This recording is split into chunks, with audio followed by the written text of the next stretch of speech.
She stood behind a fruit cart outside one of Chicago's most expensive malls. Weathered hands, faded apron, a thermos of cold coffee she'd been sipping since 5 in the morning. They laughed at her, threw coins, called her invisible. But here's what none of them knew, what nobody in that crowd ever stopped long enough to find out.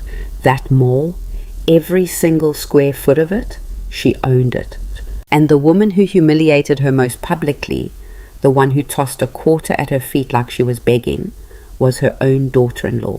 Drop a comment with your city. Let's see how far this story travels. I have spent the last 3 years trying to figure out exactly when things went wrong between my family and me. Was it the morning Ryan told me my presence embarrassed him? Was it the afternoon Claire looked me up and down in my apron and said, with that particular smile she saves for people she considers beneath her, "Evelyn, don't you think it's time to act your age and just rest?" Or maybe it was earlier than all of that. Maybe it started the day I decided to keep a secret that was mine to keep, and paid a price I never could have predicted. My name is Evelyn Carter. I am 67 years old, and for the past 4 years I have been selling fruit outside Meridian Place, which is the most expensive shopping complex on Michigan Avenue, which is, in case you have never been to Chicago, one of the most expensive streets in the entire country. I sell apples, pears, blood oranges in the winter, peaches when they're good. I arrive at 5:30 in the morning before the delivery trucks start blocking the side lane, and I set up my cart under the green overhang on the east entrance, and I pour myself terrible coffee from a thermos my son gave me for Christmas 4 years ago, before he decided I was a problem to be managed rather than a mother to be loved. I do this every day.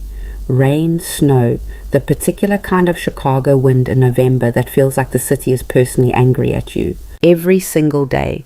People ask me why. I tell them I like the fresh air. I tell them I like talking to people. Both of those things are true. But they are not the whole truth, and the whole truth is something I kept locked up inside me for a long time. Something I only began to understand I should stop hiding when a 26-year-old woman in a white fur coat threw a quarter at my feet and told me to buy yourself something nice, Grandma. That was 3 weeks before everything collapsed. Let me start at the beginning. The morning it started, the morning I am thinking of now, the one that set everything in motion, was a Tuesday in late October. The air had that particular Chicago bite to it, the kind that gets into your coat no matter how many layers you wear. I had my cart set up by 6.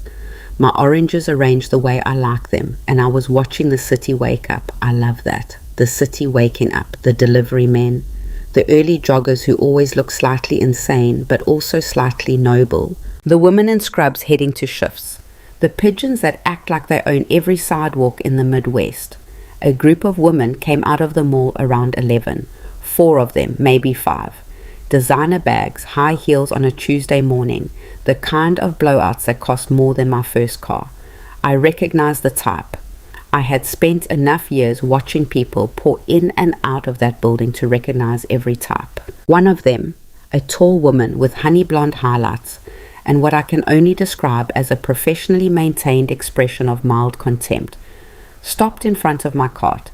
She picked up a peach, turned it over, put it back.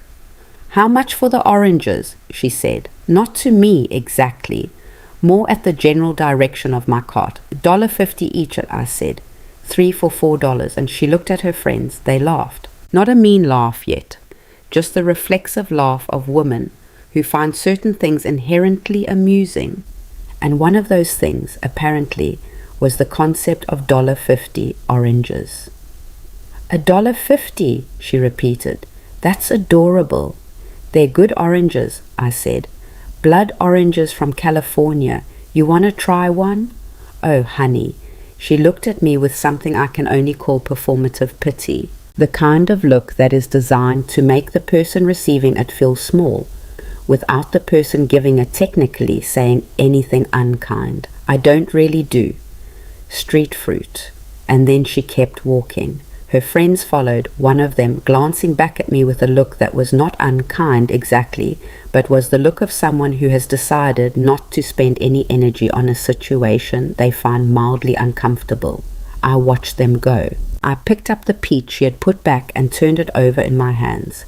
It was a good peach, firm, perfect color, a little fragrant even in the cold. I put it back on the cart. Street fruit. That word sat in my chest the rest of the morning. Not because I was wounded, I have been called worse, believe me, and by people I cared about far more than a stranger in a fur-trimmed coat. It sat there because I recognized something in it, something I had been hearing in various forms for years. The implication that I did not belong where I was. The implication that my place was somewhere else, somewhere less visible, less public, less likely to cause embarrassment to people who found my existence inconvenient. I had been hearing that from my own family for 3 years. My son Ryan is 41 years old, and he is, in many ways, a genuinely good man. I want to be clear about that because this story is not a simple story, and Ryan is not a simple villain. He loves me. I have never doubted that.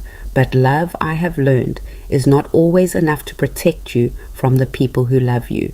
He called me that evening while I was cleaning up the cart. Mom. Not hello, Mom, or how was your day, Mom? Just Mom. In the particular tone he uses when he is about to say something he has rehearsed. Hi, sweetheart. Claire and I were talking. He paused. That pause was doing a lot of work. We're worried about you. I'm fine, Ryan. You're standing outside in the cold selling fruit. I know, I was there. Another pause, longer this time. Mrs. Peterson from Claire's book club told Claire she saw you this morning outside Meridian. And there it was, the real reason for the call, not concern. Exposure. I was there, and I said again, Mom. His voice dropped, and I could hear the embarrassment in it, layered under the concern. The embarrassment holding everything else up like a foundation. You don't need to do that. You have your pension. You have the money from the house. There is no financial reason for you to be standing on a sidewalk selling fruit. It's not about money. Then what is it about? I almost told him then. I came so close.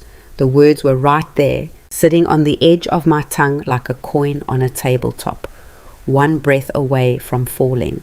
But I thought about what would happen if I said it. I thought about Claire's face. I thought about Ryan, who had been shaped so thoroughly by the world Claire came from that I sometimes couldn't find the boy I raised underneath all that polish. It makes me happy, I said. I like being outside. I like talking to people. People are laughing at you, Mom. That landed. Not because it surprised me. I knew some people laughed. I had seen them. But hearing my son say it in that careful voice, with that careful distance built into every syllable. Let them, I said. Silence on the line. Claire thinks, Ryan. I stopped him before he could finish that sentence, because I have a rule about sentences that begin with Claire thinks and concern my behavior, my appearance, or my life choices. I love you, I'll call you Sunday, and I hung up.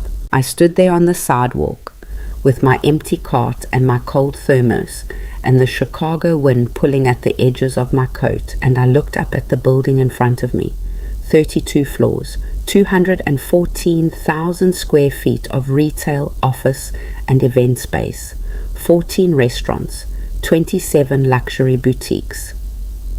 The kind of building that has its own Wikipedia page and its own Instagram account with 400,000 followers. I looked at it for a long time. Then I folded up my cart and went home.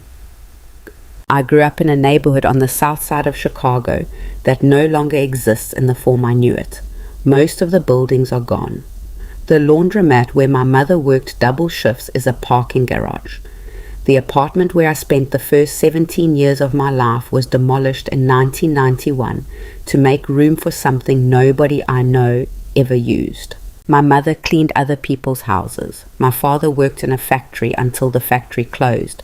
And then he worked in another factory, and when that one closed too, he drove a cab until his knees gave out.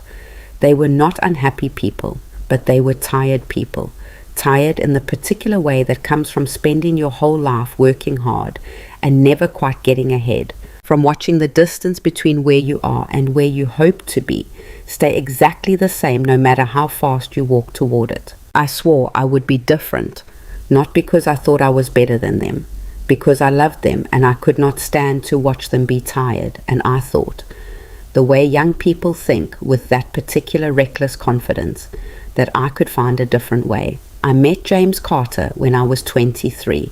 He was 28, already working in commercial real estate, already with that light in his eyes that some people never lose, no matter what happens to them. He was the kind of man who walked into a room and immediately started looking at the ceiling, not rudely, not dismissively, but the way someone looks at a ceiling when they are already imagining what the room could be.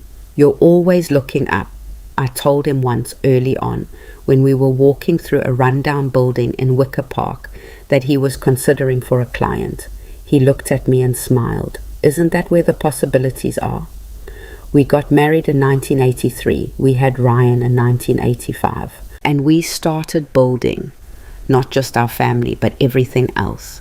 James had a vision for what commercial development in Chicago could look like, and I had the stubbornness to stand next to that vision and make sure it did not collapse every time something went wrong, which was often, which was always.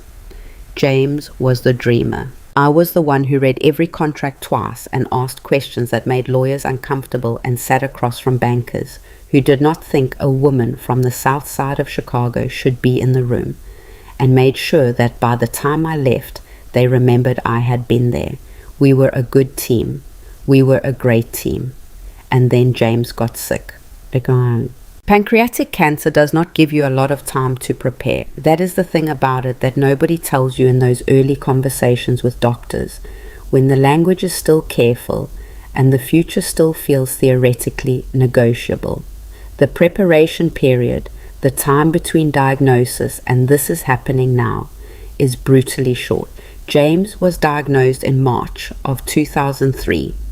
He died in August of 2003, 5 months. Ryan was 17. He was so young and so angry and so frightened, and there was nothing I could do about any of those things because I was 50 years old and my husband was dying, and I had a company to run and a building that was under construction on Michigan Avenue and 37 employees whose livelihoods depended on decisions I had to keep making every single day while my heart was being taken apart piece by piece. James made me promise 3 things in those last weeks. The first, finish the building. He had spent 12 years working toward it and he wanted it to exist in the world. He wanted to know it would exist. The second, make sure Ryan knew where he came from. Don't let him forget who we are, James said. Don't let him get so far from it that he can't find his way back. The third, be happy. He made me promise to be happy, which was the cruelest of the 3 promises because he knew it was also the hardest. I finished the building. Meridian Place opened in September of 2005.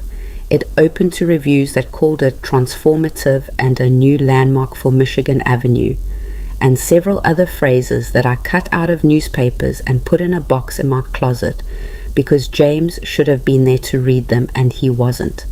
And that fact did not get easier with time. It only became a different shape. The company continued. My legal team structured my ownership in the way I had always wanted it structured, quietly, through a holding company with my name attached in documents that do not make their way into casual conversation. I was not hiding exactly. I was simply not advertising. I had watched for my entire career what happened when people knew how much you owned. I had watched the quality of rooms change when certain information entered them. I had watched people perform for me, court me, manage me, fear me in ways that made genuine connection impossible. James and I had always been careful about this. We talked about it early, before there was even much to talk about, the way we would handle it if we ever had real money, real assets. We agreed that we did not want to live inside a glass box where every interaction was filtered through the knowledge of what we had. After he died, I became even more careful. and eventually the fruit cart wasn't just about fresh air and conversation. It was a laboratory. It was a way to stand outside the glass box and watch, to interact with people who did not know who I was, to experience Chicago, my city, the city my husband and I had given so much of our lives to, at the level of the sidewalk where everything is real and nothing is performed. It was, if I'm being honest, the most honest thing I had done in years. Claire Ashworth, Claire Carter now, though she had not changed her professional name, came into Ryan's life 7 years ago. I want to be fair to her.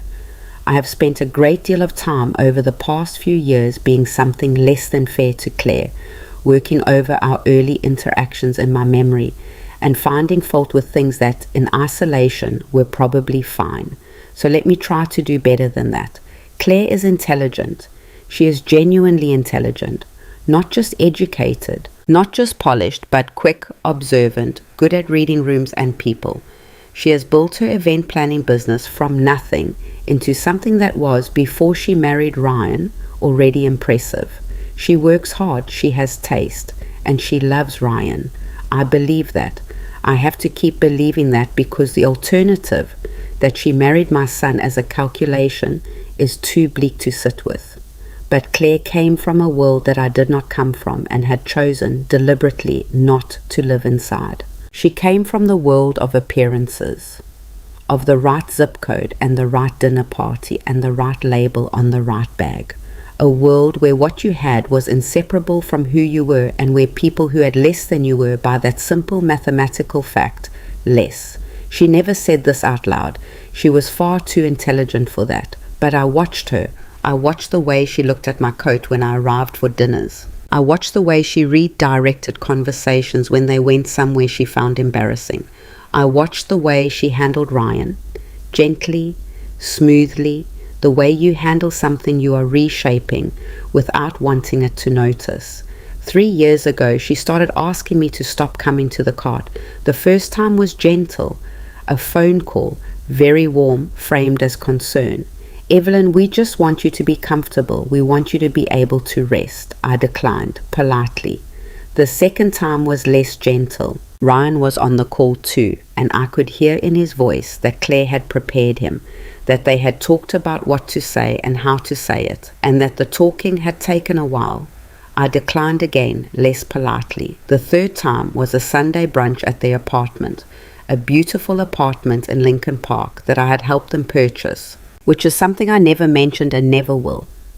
And Claire waited until the food was on the table and Ryan was settled, and then looked at me with that professional warmth of hers and said, Evelyn, I have to be honest with you. The cart is becoming an issue for us professionally. Clients recognize Ryan's name. They mention you. It's starting to affect how people perceive our brand. Our brand. I looked at my son. He was looking at his plate. Your brand, I repeated. I don't mean it harshly, Claire said. I just think there's a dignity question here. A woman of your age, your background, my background, she stopped, recalibrated.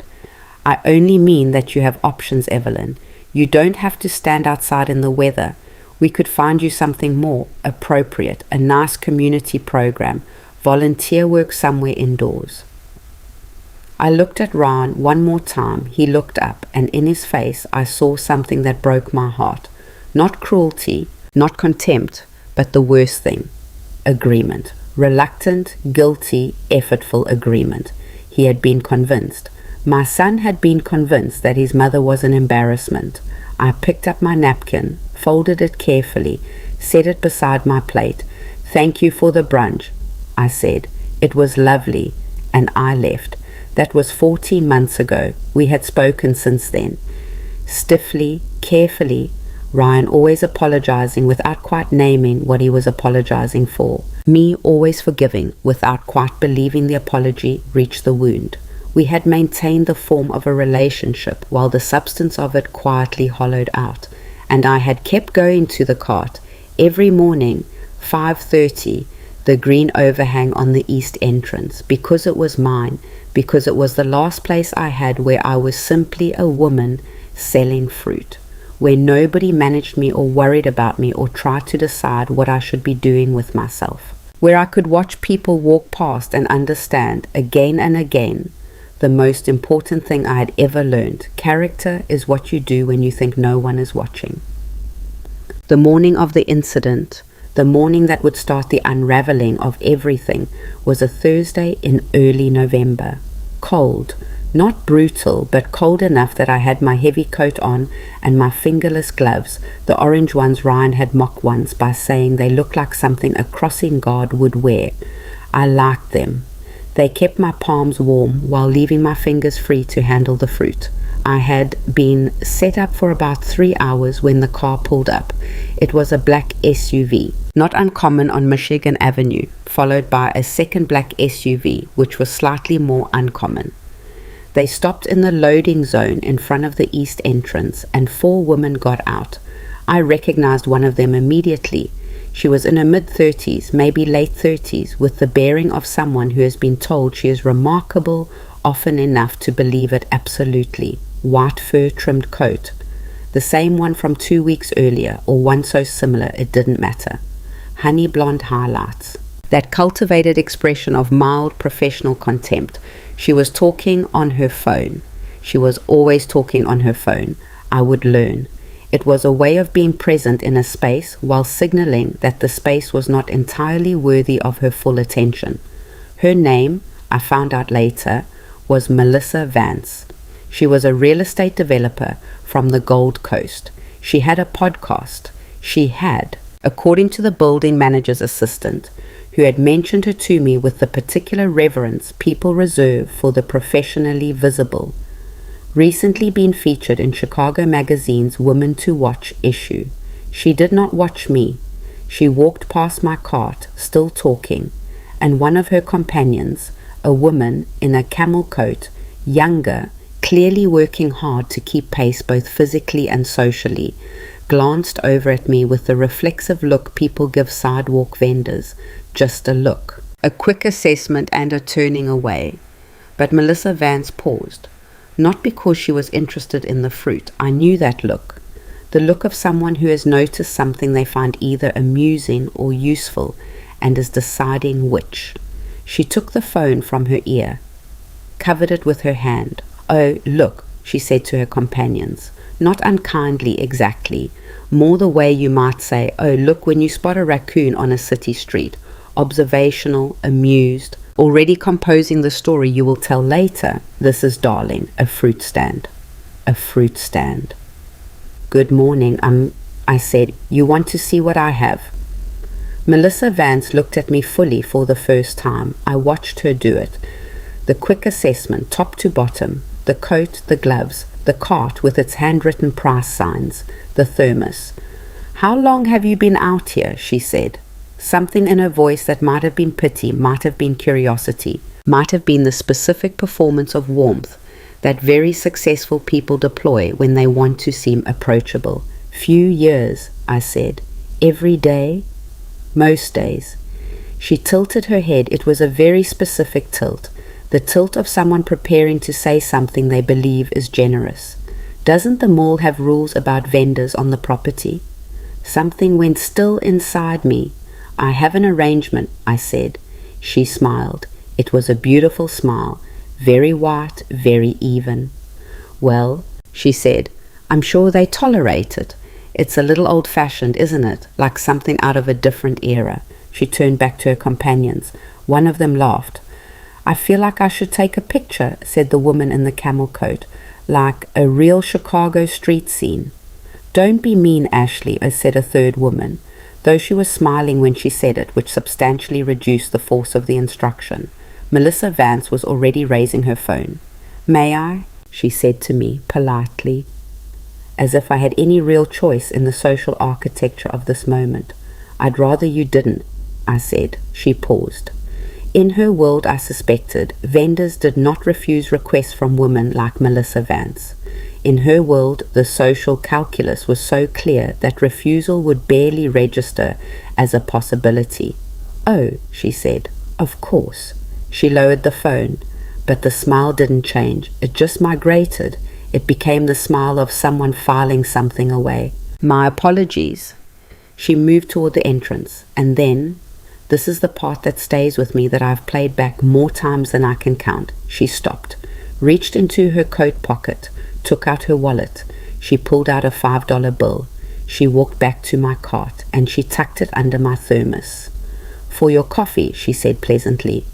Cold morning. Then she walked inside. I looked at the $5 bill. I had not asked for it. She had not bought anything. It was charity. Clean, uncomplicated, completely humiliating charity, delivered with the confidence of someone who believed they were doing me a favor. I took the bill, set it in my cash box, made change for a gentleman who bought 2 pairs, and I thought, 3 weeks. I'll give myself 3 more weeks. I was not sure at that moment what exactly happened at the end of those 3 weeks. I only knew something had shifted. Something that had been very still for a long time was no longer still. Ryan called me that Saturday. Mom, are you coming to the launch? The launch. Claire had been planning it for months. A fashion event inside Meridian Place. A big one. The kind that gets written up and photographed and posted about. A new women's clothing brand. High end. One of Claire's biggest clients. I had been invited.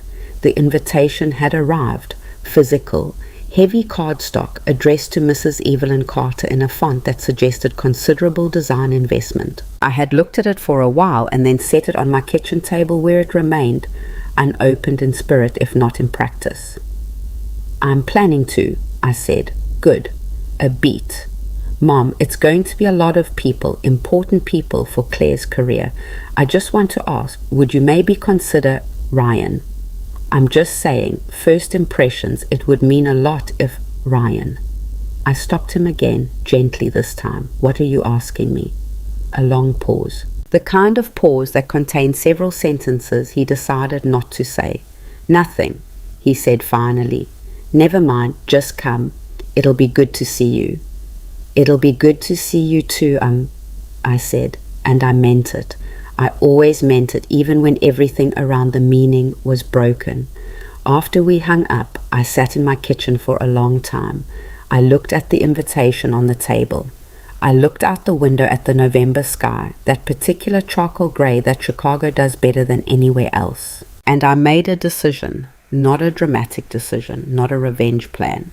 I want to be clear about that, because what came next could be misread as revenge, and it wasn't.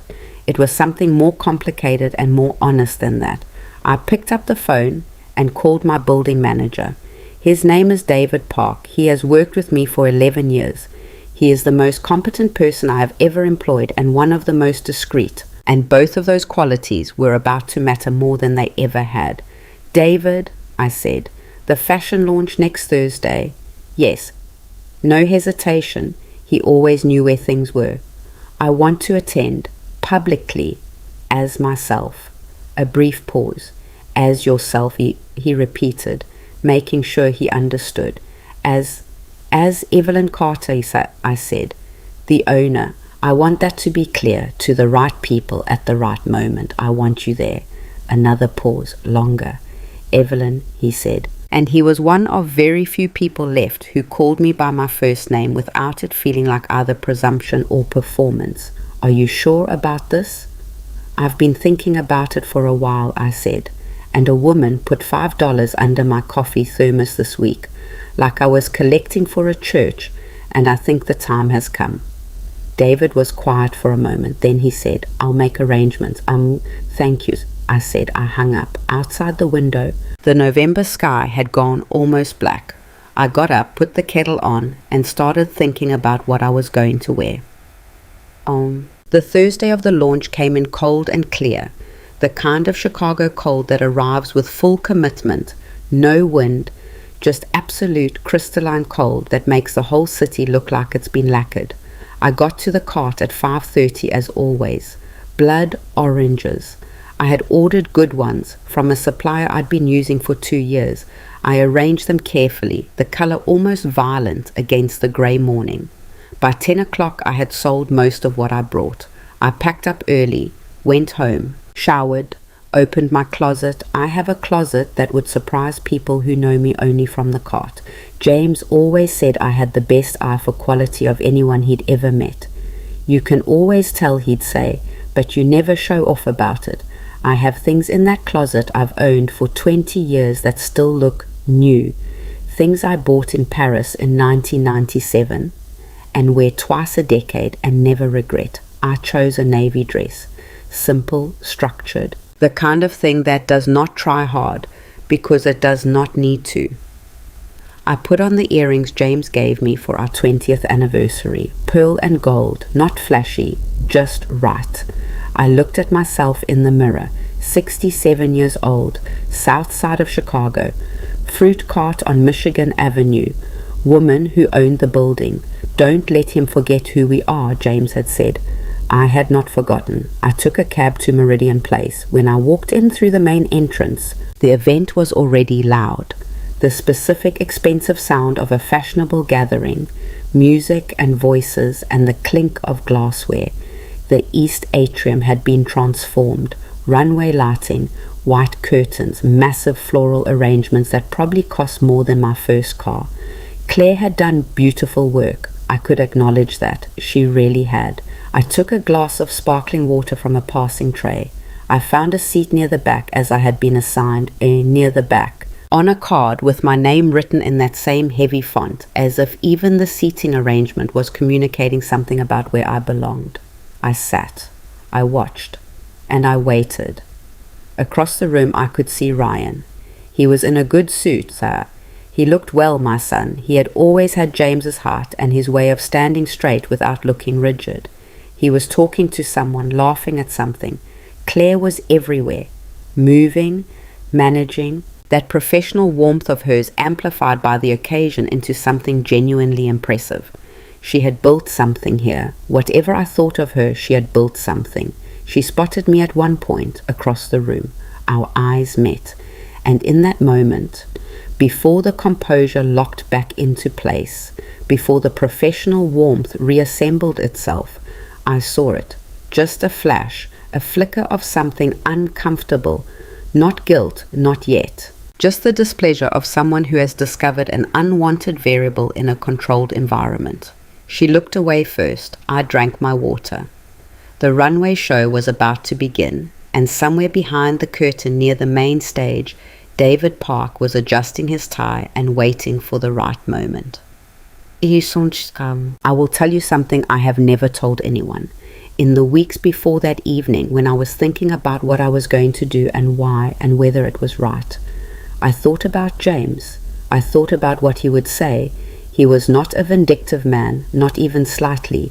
He had a quality I have spent my entire adult life trying to cultivate and only partially succeeding at, a kind of deep, genuine patience with people's worst moments, a refusal to let those moments define his understanding of who they were.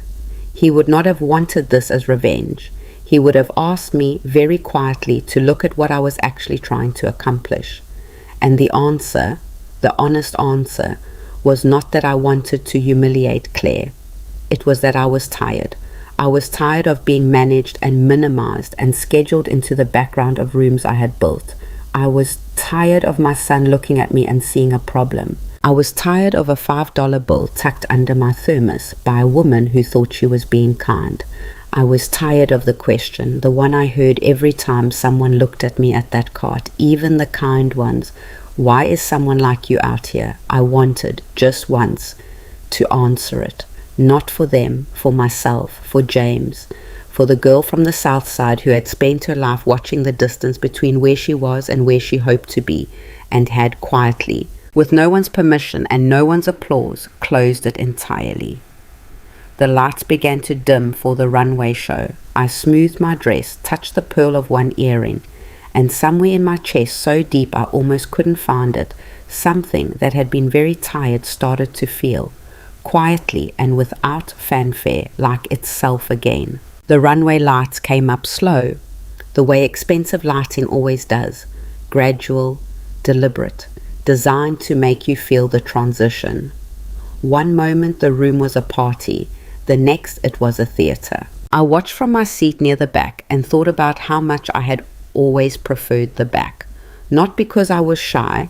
James used to laugh at the suggestion that I was shy, that particular laugh of his that meant you have absolutely no idea, but because you see everything from the back. You see who turns to check who's watching them. You see who laughs a half second after everyone else because they're watching for permission. You see the room as a system rather than a performance, and the system is almost always more interesting than the show. Claire had positioned me here deliberately.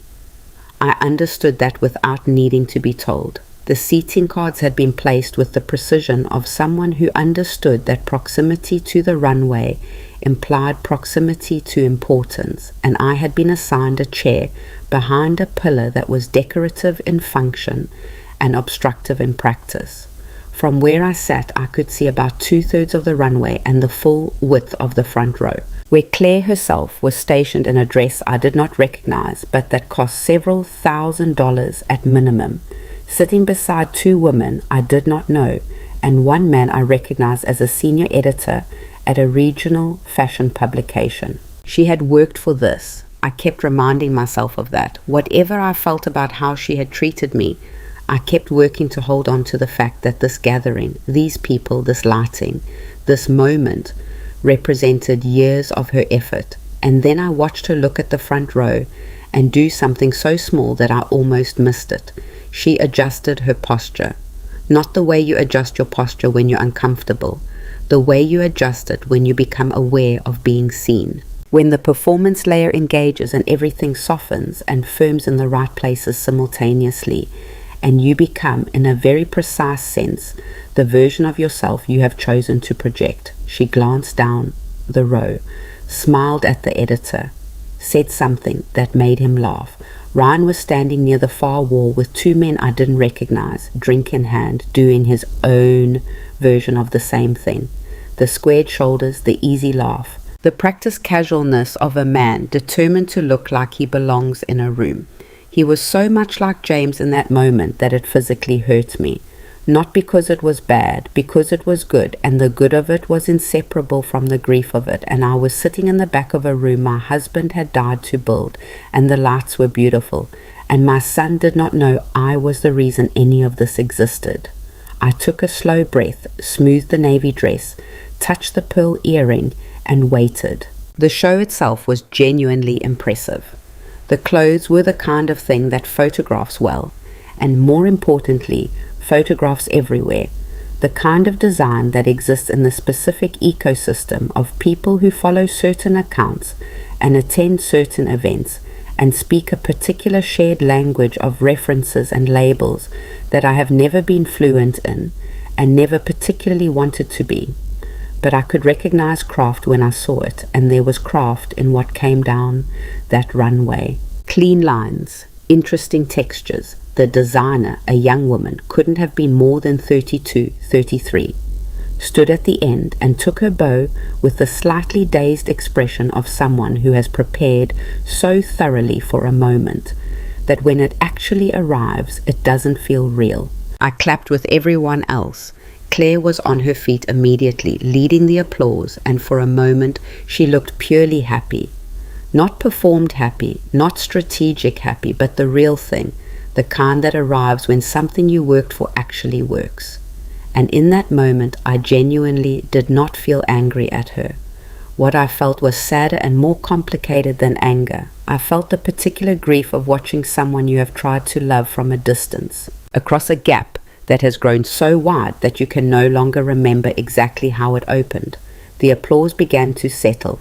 People shifted in their seats. A server appeared at my elbow with a tray of something sparkling, and I shook my head and watched the stage, where Claire was now embracing the young designer with that professional warmth that was, in this moment, something more than professional. And then I saw David.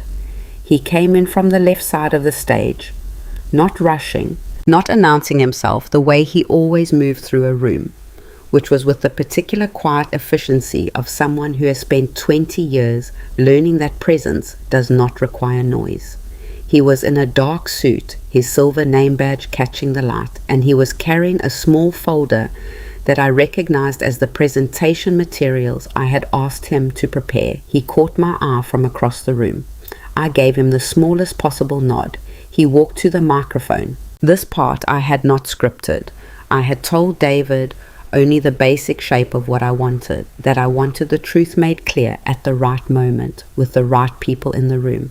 The exact words I left to him because David Park had never once in 11 years said the wrong thing at the wrong time, and I trusted that record more than I trusted any script I could have written. The room quieted as he reached the microphone. People quieted for David instinctively. Something in his bearing communicated that what he was about to say was worth hearing. "Good evening," he said. "I'm David Park, General Manager of Meridian Place. I want to take a moment on behalf of the property to thank Claire Carter Events for hosting this spectacular evening in our atrium. Claire, extraordinary work as always." Applause. Claire smiled, touched her chest, mouth, "Thank you. I also want to take this opportunity," David continued, "to recognize someone who's with us tonight. Someone without whom this building, this entire property in fact, would not exist." The room shifted, the particular shift of a crowd that has just realized something is happening that was not on the program. I watched Claire's face.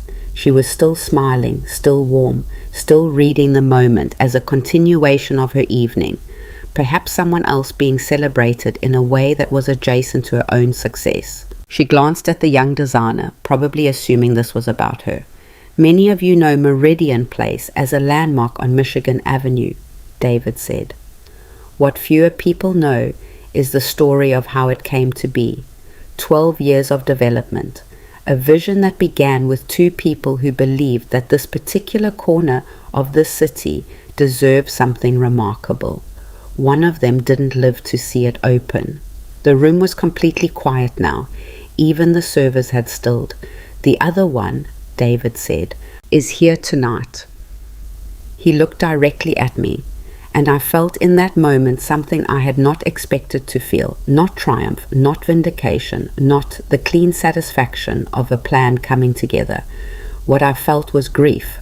Sudden, bright, uncomplicated grief for James, for the fact that he was not here, that he would never be here, that the recognition I had kept from the world for 20 years was arriving tonight in a room he had dreamed about and never seen. "I'm doing this for myself," I had told myself, "not for him." But sitting there in the back of that beautiful room in my navy dress with his earrings in my ears, I was not entirely sure that was true. "Evelyn Carter," David said, "is the sole owner of Meridian Place. She has owned it since its founding. She is also, for those of you who have passed the east entrance in the morning, the woman who sells fruit outside." The silence that followed was the loudest thing I have ever heard in my life. I stood up. Not dramatically, just stood, the way you stand when your name is called.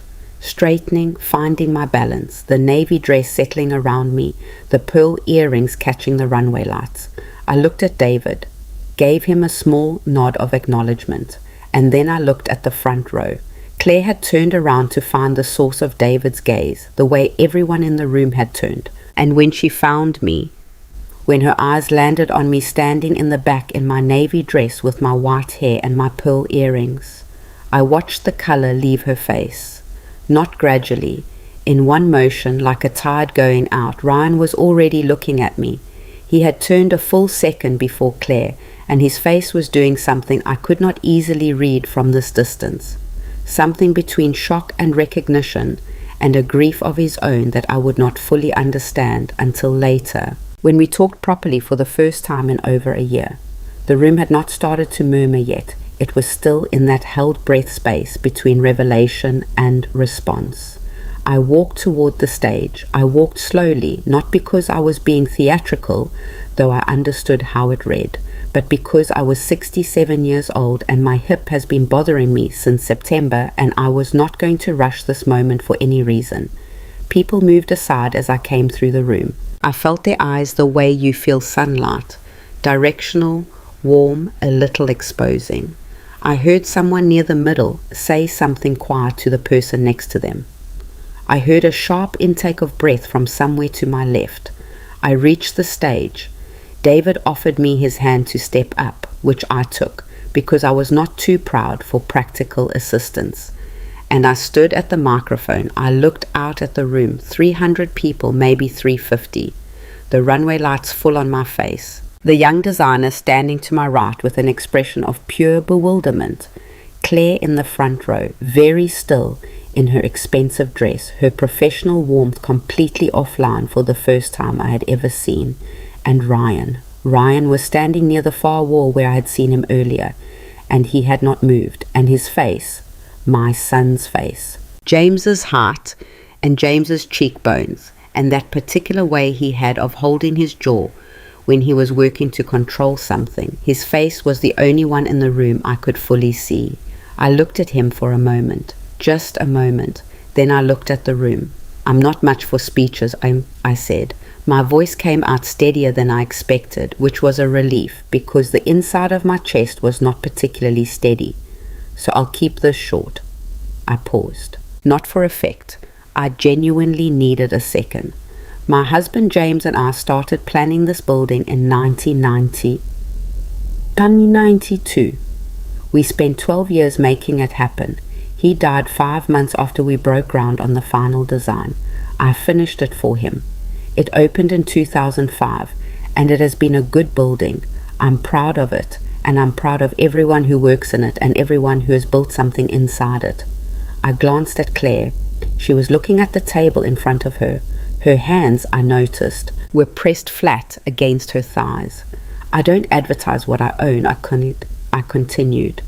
That's a choice I made a long time ago, and I've made peace with it. But I want to say something tonight to anyone in this room who has ever looked at a person on a sidewalk and decided, before learning a single thing about them, what that person was worth. The room was very quiet. You will be wrong more often than you think. I let that sit for exactly 2 seconds. Then I stepped back from the microphone, thanked David with a look, and walked off the stage. The applause started before I reached the stairs. Hesitant at first. People were still processing, and then fuller, and then, from somewhere in the back, a standing ovation that spread through the room the way these things spread, unevenly, with pockets of uncertainty, and then a kind of collective decision.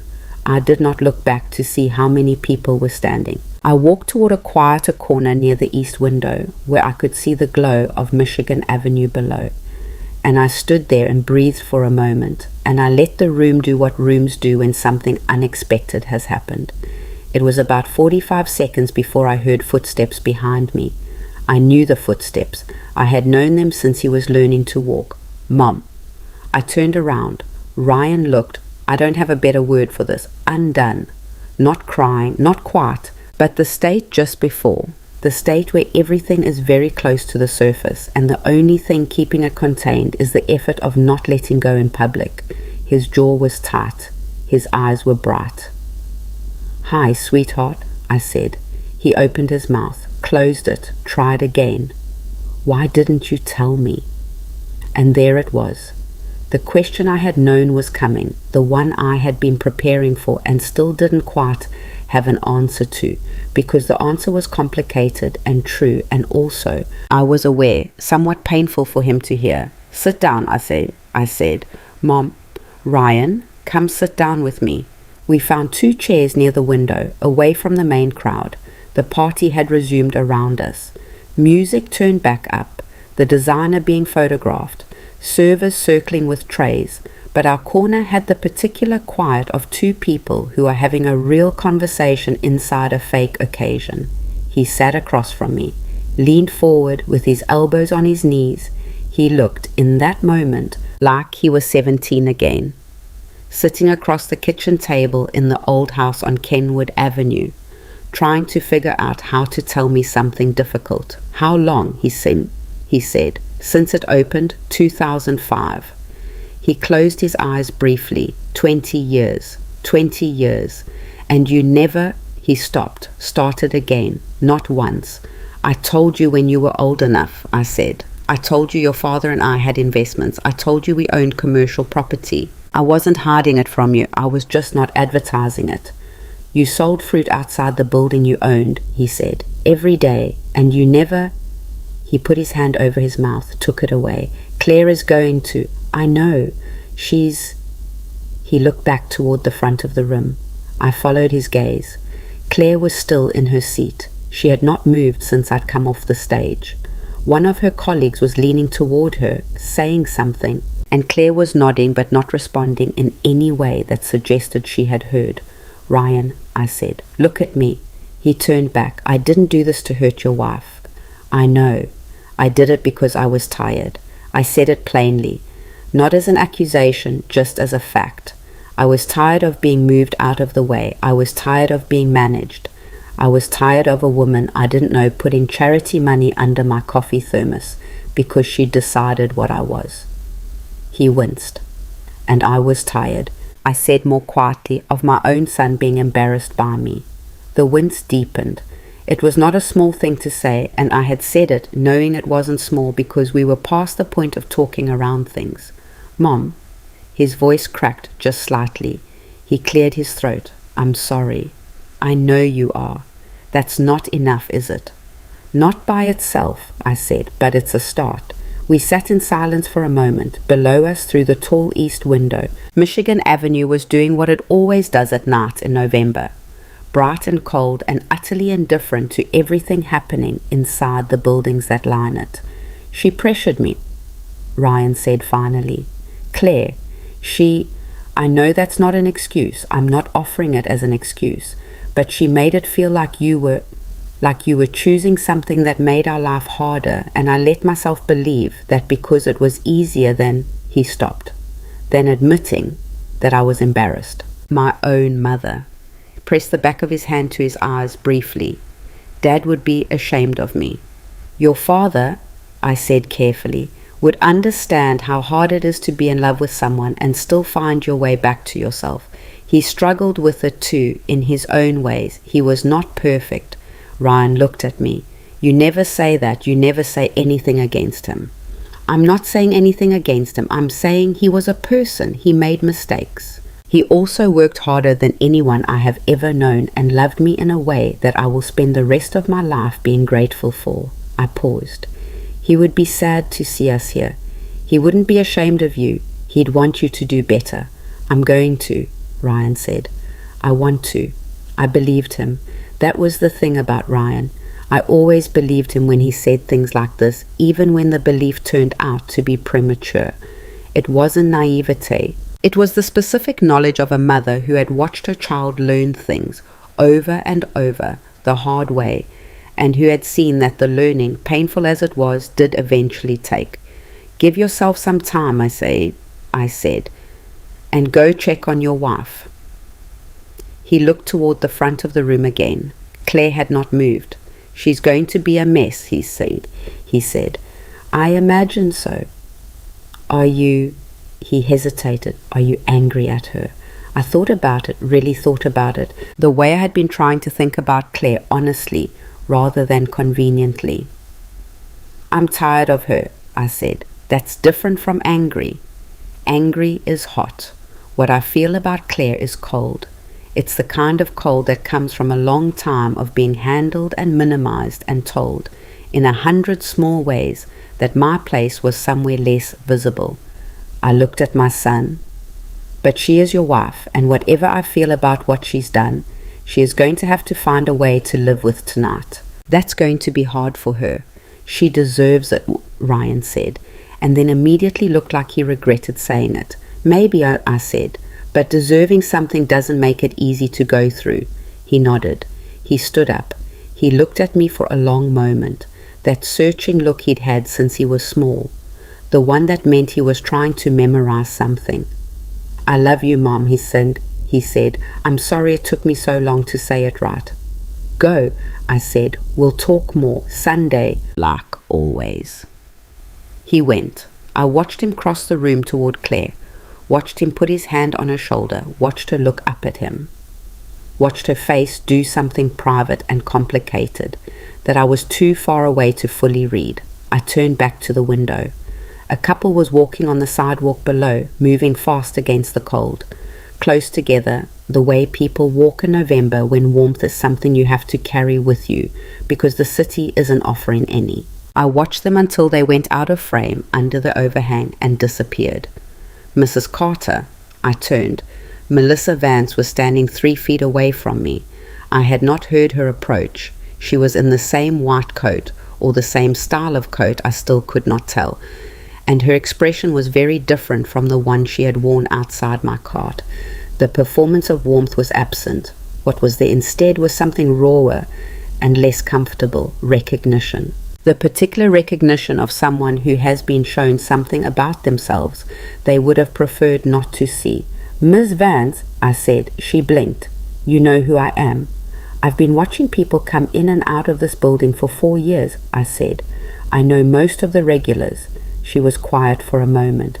Then, "The cart, outside the east entrance." "Yes, She stopped. The professional architecture of her expression was working hard to reassemble itself, but there were gaps in it, places where the unsteadiness showed through. "I owe you an apology." "For the $5? I said. She closed her eyes briefly. "Yes, among other things." "It wasn't malicious," I said. "I want to be fair to you. You thought you were being kind." "I was being condescending." "Yes," I agreed. "You were." She had not expected agreement. She had prepared, I think, for either dismissal or absolution, and I was offering her neither. She stood with the uncomfortable weight of accurate accountability and seemed unsure what to do with it. "I do that," she said quietly. "Not performing anymore, just saying. I don't always notice when I'm doing it. I come from—" She paused. "It's not an excuse." "No, Assam," I said, "but it's worth understanding." She looked at me with something that might have been, under different circumstances, the beginning of genuine curiosity. "Why did you keep doing it? The cart. If you owned—" She gestured broadly at the whole building. "Because it was real," I said. "Because out there no one was managing me. No one was performing for me. People were just people, and I got to see which kind." She was quiet for a long moment. "And what kind was I?" she said. It was an honest question. I recognized it as honest. Stripped of the professional armor, just a woman asking to be seen clearly. "The kind you can learn," I said, "if you want to." She looked at me for another moment. Then she nodded. Once, small, the kind of nod that is about more than the immediate exchange, and she walked away. I watched her go. The room was still moving around me. The party had fully reconstituted itself now. The initial shock metabolized into conversation, the conversation already reprocessing the evening into the form it would take when people told it later. The story of Evelyn Carter, the fruit vendor who owned the mall, would be at 5 dinner tables by next week, and 50 by the month after. And by the time it reached the 100th retelling, it would have details that never happened and missed the ones that mattered most. That was fine. Stories always did that. The point was not the story. The point was what happened inside the story, in the moments before it became a story. I found my coat. A young woman helped me with it. A server, maybe 22, 23, with kind eyes and the slightly exhausted look of someone working a double shift. "Thank you," I said. "Of course," she said, and then with a small smile, "I watched you walk up to that microphone. That was something." It was something, I agreed. She went back to her work. I buttoned my coat. I found David near the entrance, where he was doing what David always did at events, standing slightly apart from the action, taking inventory of what had gone right and what might need addressing. He looked at me as I approached and did what he had always done in 20 years of working together, which was read my face before I said a word. "The car's out front," he said, "whenever you're ready." "In a minute." I stood beside him, looking at the room, at the lights and the flowers and the runway and the crowd, at the young designer laughing with someone near the back wall, at Ryan, who had his arm around Claire now, and Claire, who was leaning into him in a way that looked less curated than anything I had ever seen her do. "Did it go the way you wanted?" David asked. I thought about it. "It went the way it needed to," I said. He nodded, accepted that. We stood together for another minute, David and I, watching the room that James had dreamed and I had built, full of people who were living their lives inside it, which was exactly what a building was supposed to do. Same time tomorrow, David said. He meant the cart. 6, and I said, I have good blood oranges to move. He almost smiled. David Park almost smiling was roughly equivalent to most people laughing. I said goodnight. I walked out through the east entrance, past the green overhang where my cart sat empty and folded against the wall, waiting for morning. The cold hit me immediately, the full, honest weight of Chicago November, no compromise. I stood on the sidewalk for a moment. The city was doing what it does at night, loud and indifferent and entirely itself, glittering and grinding and moving without asking anyone's permission. The lights of the buildings reflected off the pavement, wet from an earlier rain, and the effect was almost beautiful. The way things are beautiful when you are not looking for beauty and find it anyway. I looked up at Meridian Place, 32 floors. The name lit up across the top of the building in clean white letters, visible from 6 blocks in any direction. James had spent 3 weeks deciding on that particular shade of white. Not yellow white, not blue white, but the exact white that would look like it belonged to the building rather than sitting on top of it. I had forgotten that until this moment. 3 weeks on white letters. I put my hands in my coat pockets and found the fingerless gloves, the orange ones, the crossing guard ones, and I put them on right there on the sidewalk for no reason except that my hands were cold and I liked them. And then I walked to the curb and hailed a cab, which in Chicago in November takes about 45 seconds if you know where to stand, and I went home.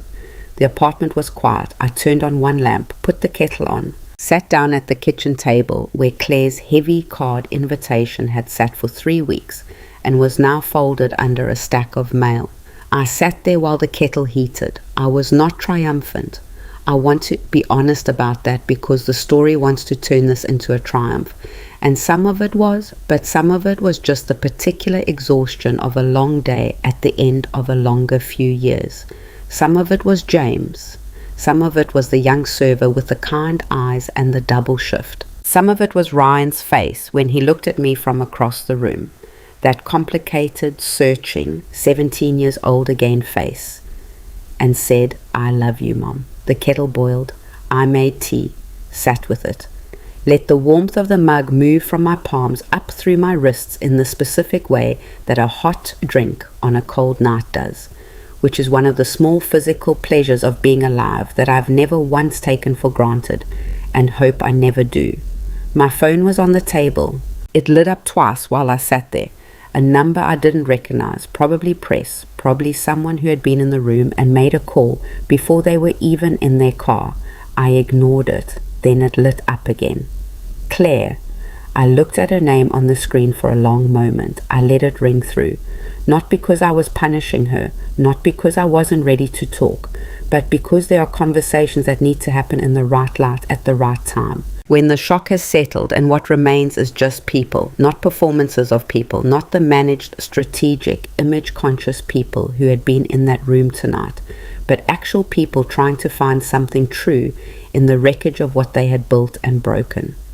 That conversation needed to be in daylight. It needed to happen at a table, not through a phone screen. It needed time. I finished my tea, washed the mug, turned off the lamp. I went to bed outside. Chicago kept going because Chicago always keeps going, because that is one of the things the city has that I have always loved most about it, this absolute refusal to pause for anyone's reckoning.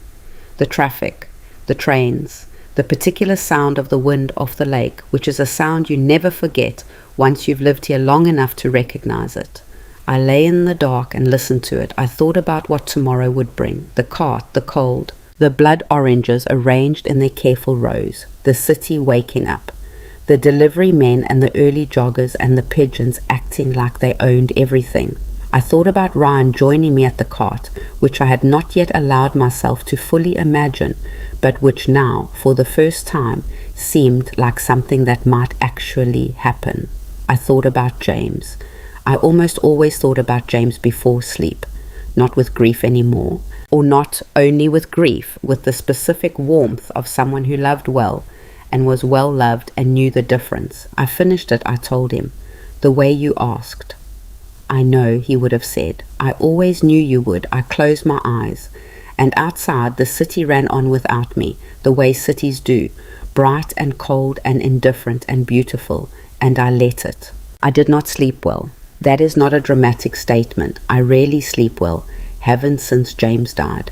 And at 67, I have made my peace with the 4:30 wake-ups and the strange middle-of-the-night hours where your mind runs calculations you didn't ask it to run.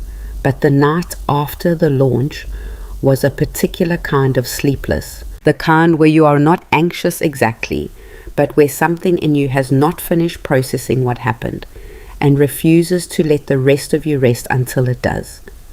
I lay in the dark for a while, got up at 4, made coffee that was stronger than I needed, and stood at the kitchen window looking out at the street, which at 4 in the morning in November is mostly empty except for the occasional cab.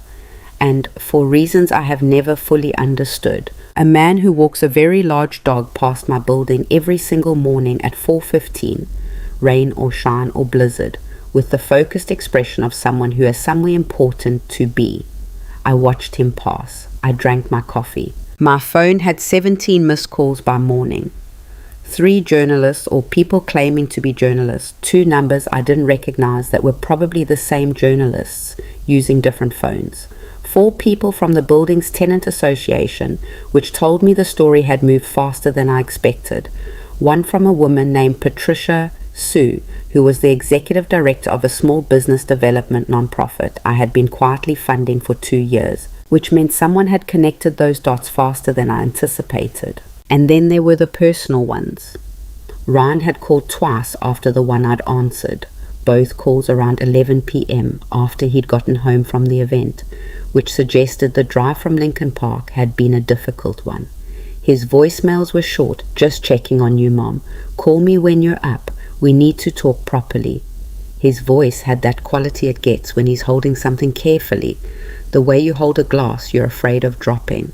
My sister Dorothy had called from Phoenix, which meant someone at the event had already talked to someone who knew Dorothy, which is how information moves in families, through the specific underground network of people who know each other tangentially and feel compelled to keep everyone updated.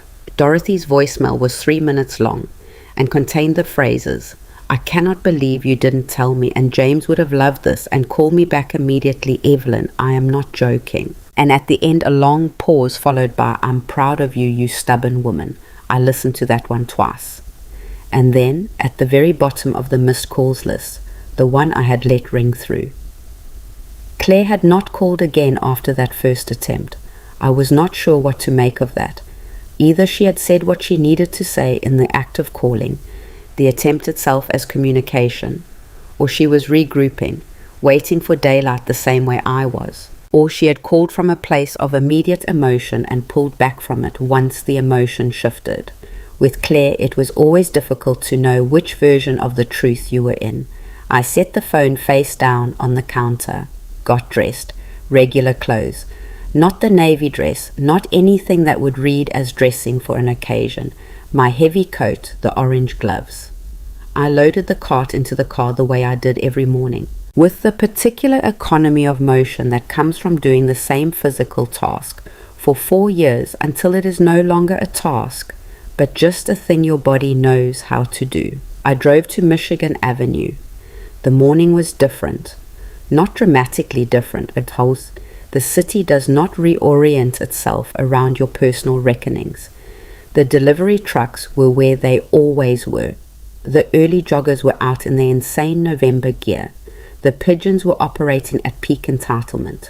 But something in the texture of the morning felt altered, the way a room feels different after you've had a significant conversation in it, as if the air itself has a new memory. I set up the cart under the green overhang.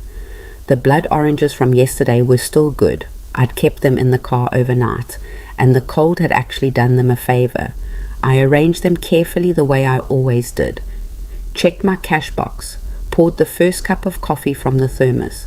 By 7:15, 3 of the regular morning walkers had stopped. Margaret, who bought a pair every Tuesday and Thursday, and had for 2 years stopped and looked at me with a particular expression, not quite awe, not quite curiosity, somewhere between the two. "I heard," she said. "Morning, Margaret," and I said, "Pear today?" She bought 2, didn't say anything else, but when she walked away she looked back once. And there was something in the look that was not pity and not admiration, and not quite either one, but something adjacent to both. The look of someone recalibrating something they thought they understood. By 8 o'clock there were 3 people I didn't recognize standing nearby, not customers. They weren't looking at the fruit. They were looking at me with the specific focused attention of people who have heard a story and come to verify the source.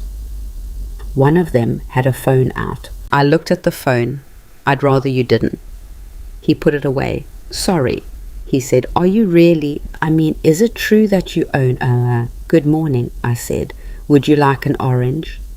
He bought 2, left with a dazed expression. The morning ran like that for a while. A mixture of regulars doing what they always did and strangers doing the particular pilgrimage of people who have heard something unbelievable and need to see it with their own eyes. I sold more fruit in the first 3 hours than I usually sold in a full day. I was not sure how I felt about that. Around 9:30, David Park appeared. He came out of the east entrance in his usual dark suit, coffee in hand, with the expression of a man who has already had 4 conversations before most people have finished breakfast. He came to stand beside the cart, the way he sometimes did on slow mornings, not helping, just present, which was its own form of help. "Media inquiries," he said without preamble. "How many?" "As of an hour ago, 14. I expect that to double by noon. My lawyer's number is in the building management file," and I said, "Direct everything to Sarah Cho's office. She knows what to say. Already done." He sipped his coffee. "The Tribune ran something this morning, online edition." I looked at him. "Short piece," and he said, "Factually accurate, photo from the event, someone's phone, decent quality.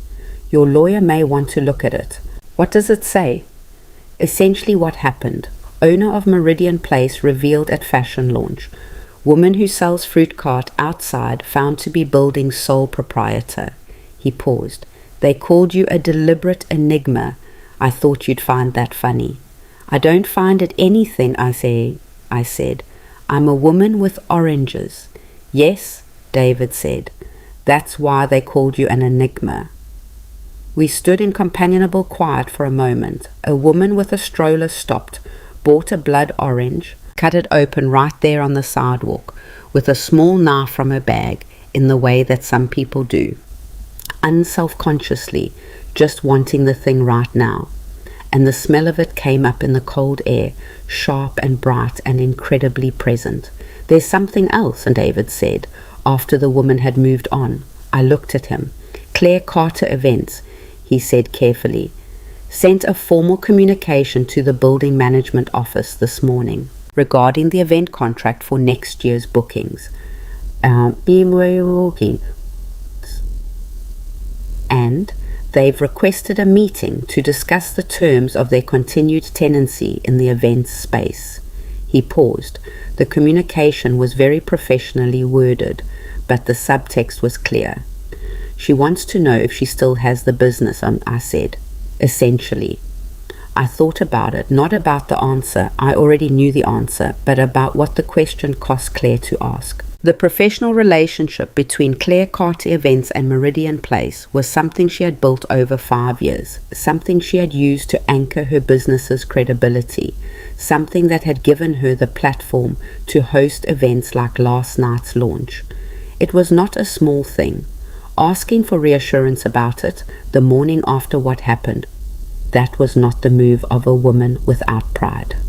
That was the move of a woman who had made a calculation about what mattered more. "Tell them we'll schedule a meeting," I said. "End of next week. Nothing changes in the interim." David nodded. He knew better than to express an opinion on that, which was one of the things I valued most about him. "One more thing," he said, and his voice shifted slightly, enough that I looked at him more carefully. "What?" Patricia Sue called the management office. She'd like to speak with you, she said. He paused, choosing words. She said she's had several calls from small business owners this morning. People who heard about last night. She says they want to talk to you. I looked at the cart, the oranges, the neat handwritten price sign. About what? I said, though I already had a sense. About what it took, David said, to build something, to keep going. She said one of the callers was a woman who sells tamales outside the Blue Line stop on Division. She's been there 8 years, she said. He stopped again, not hesitating, just making sure he got it right. She said she wanted to know if there was someone who understood. I was quiet for a moment. The morning moved around us, the city sounds, the bus pulling away from the stop, the pigeons, someone's music from an upper floor. Call Patricia back, I said. Tell her I'll meet with her this week if she can. David nodded, finished his coffee, went back inside. I stood at my cart in the November cold with the blood oranges and the thermos and the orange gloves, and I thought about a woman selling tamales outside a Blue Line stop for 8 years, standing in the weather because the weather was real and the work was real, and she had not yet found a reason to stop. I understood exactly. I sold 3 more oranges before Ryan arrived. I heard him before I saw him. The particular rhythm of his walk, which is faster than his father's was, but has the same slight forward lean, like he is always moving towards something rather than just moving. He came around the corner from the parking garage on Huron, hands in his coat pockets, and when he saw me, he stopped for just a second. Not long, just a breath of a pause, and then kept coming. He looked tired. The good suit version of Ryan from last night was gone. This was regular Ryan, dark coat, the grey scarf I'd given him 3 birthdays ago, the one he'd worn almost every cold season since. He had not shaved. There were shadows under his eyes that told me he had not slept either. He came to stand beside the cart. He didn't say anything for a moment, just looked at the oranges. You want one? I said. Sure, he said. I handed him one. He peeled it right there, the way he used to when he was small, and I'd bring home fruit from the market on Saturdays, standing in the kitchen pulling the peel off in one long spiral because James had taught him that trick, and he'd never stopped doing it. He ate a section, looked up at Michigan Avenue. Claire didn't come home last night, he said. I went still. What? She went to her sister's. He said it evenly, the way you say something you have had a few hours to get used to but are not fully used to yet. She called me around midnight, said she needed to think. Ryan, I'm not panicking, he said, which meant he was managing the panic, which was different. We've had hard nights before. This is harder than other nights, but she called. She's okay. She just needed space. Okay, I said. She's going to come back, and he said, and then, more quietly, I think sat between us like something dropped on a hard floor. Tell me something, he said after a moment. He was still looking at the avenue. Did you know, when you set everything up last night, did you know this was going to be the fallout? I knew something was going to happen, I said. I didn't know exactly what. But you knew it would affect Claire. Yes. And you did it anyway. Yes. I said it without apology.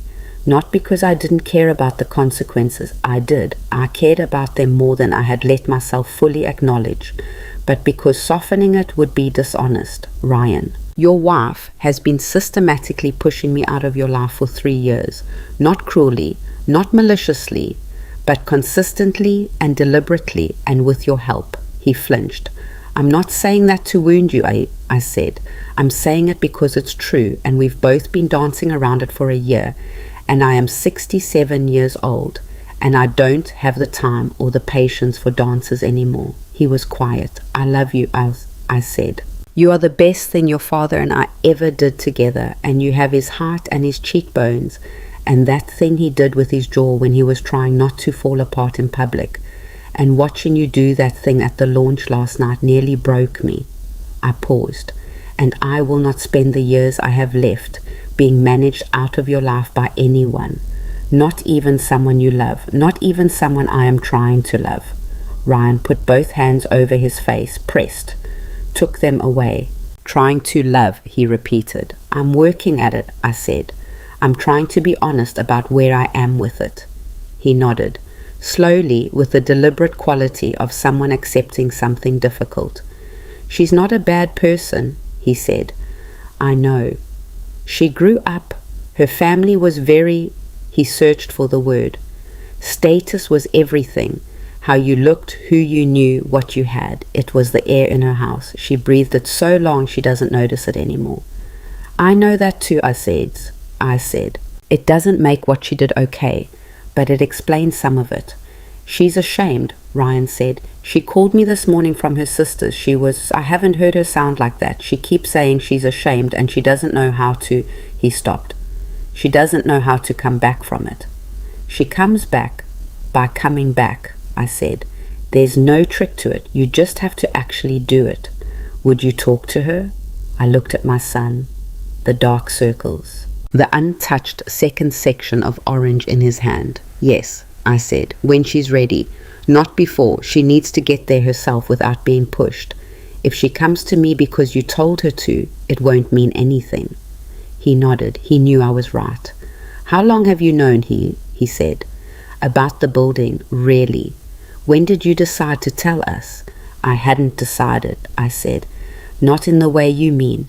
I'd been thinking about it. The cart was always going to be temporary, not forever. I was watching what people did when they didn't know who I was, and I was watching what you did, and I was waiting to understand something I didn't fully understand yet. What were you waiting to understand? Whether money changes things? I said. Whether it changes how you see me. Whether Ryan, who thought his mother was embarrassing him, would become a different Ryan if he knew what she owned. I looked at him. I didn't want to find out the wrong way. He absorbed that. I watched him work through it, the particular effort of sitting with something uncomfortable and not trying to argue it away. Does that mean, he said slowly, that last night it was a test?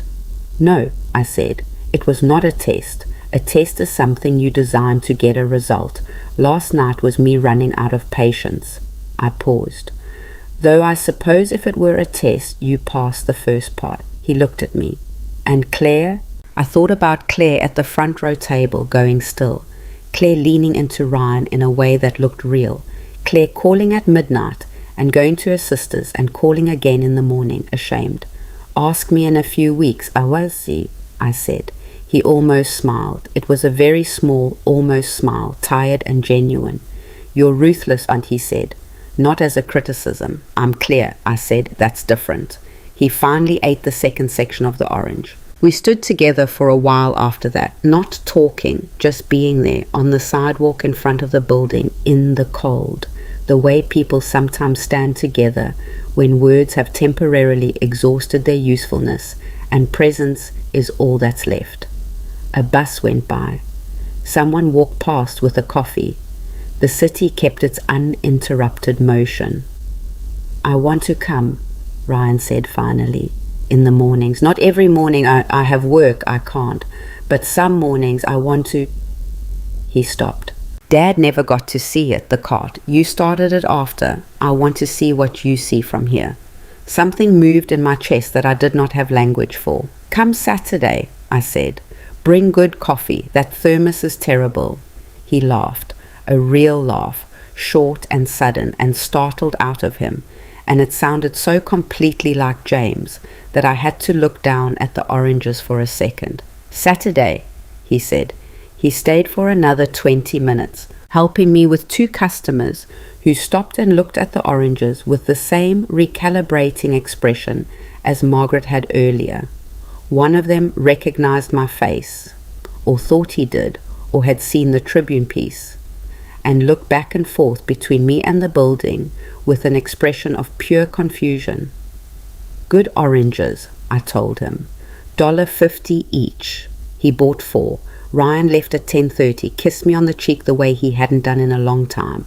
Not the formal kiss, the real one, quick and close, and walked back toward the parking garage with his hands in his coat pockets and his shoulders a little less rigid than they'd been when he arrived. I watched him go. I sold fruit until noon. Then I packed up the cart, which I did slowly that day, not because I was stalling, but because the morning had been full of people and conversation, and the particular emotional weight of things shifting, and I wanted a few minutes of quiet labor before the afternoon arrived. I was loading the empty crates into the car when I heard footsteps. I knew them immediately, not because I had heard Claire walk often. We had not spent that much time in the same space, but because they were the footsteps of someone who is moving with purpose and fighting the impulse to stop. Two different things happening at once. In the sound of heels on pavement, I straightened up. Claire was standing 10 feet away. She was not in event planner mode. She was not in the white coat and highlights version of herself that occupied most of my mental image of her. She was in a regular coat, dark belted, and she was not wearing much makeup, which was unusual enough that I noticed it immediately. She looked like she had not slept, which I recognized because I looked the same way. She looked like she had rehearsed coming here and then abandoned the rehearsal halfway and come anyway, which takes a particular kind of courage, and I noted it. We looked at each other across 10 feet of Michigan Avenue sidewalk. I didn't call Ryan first, she said. Her voice was steady but working to be. I need you to know that I came on my own. Okay, I said. I've been sitting in my car for 20 minutes. She said this flatly, like a fact about herself she was not particularly proud of. Down the block. I kept starting the engine and then not leaving. What made you come? She looked at the spot where the cart had been. At the empty space under the green overhang. I saw you packing up, she said, and I thought, if I don't do it now, I'll find a reason not to do it ever. She paused. I'm good at finding reasons. I know, I said. She flinched, small, controlled. I'm not saying that to be unkind, I said.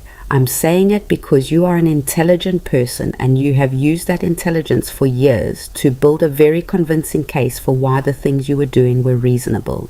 She was quiet. Was any of it malicious? I asked. Actually malicious. And did you sit down and think I want to hurt Evelyn Carter? She shook her head, not quickly, with the deliberateness of someone answering honestly. No, she said. I thought you were... She stopped, started again. I thought you were making choices that were hard for Ryan, that were making our life more difficult, that were... She stopped again, and this time she didn't immediately start again. She let the silence sit there and showed me by letting it sit that she understood it was earned.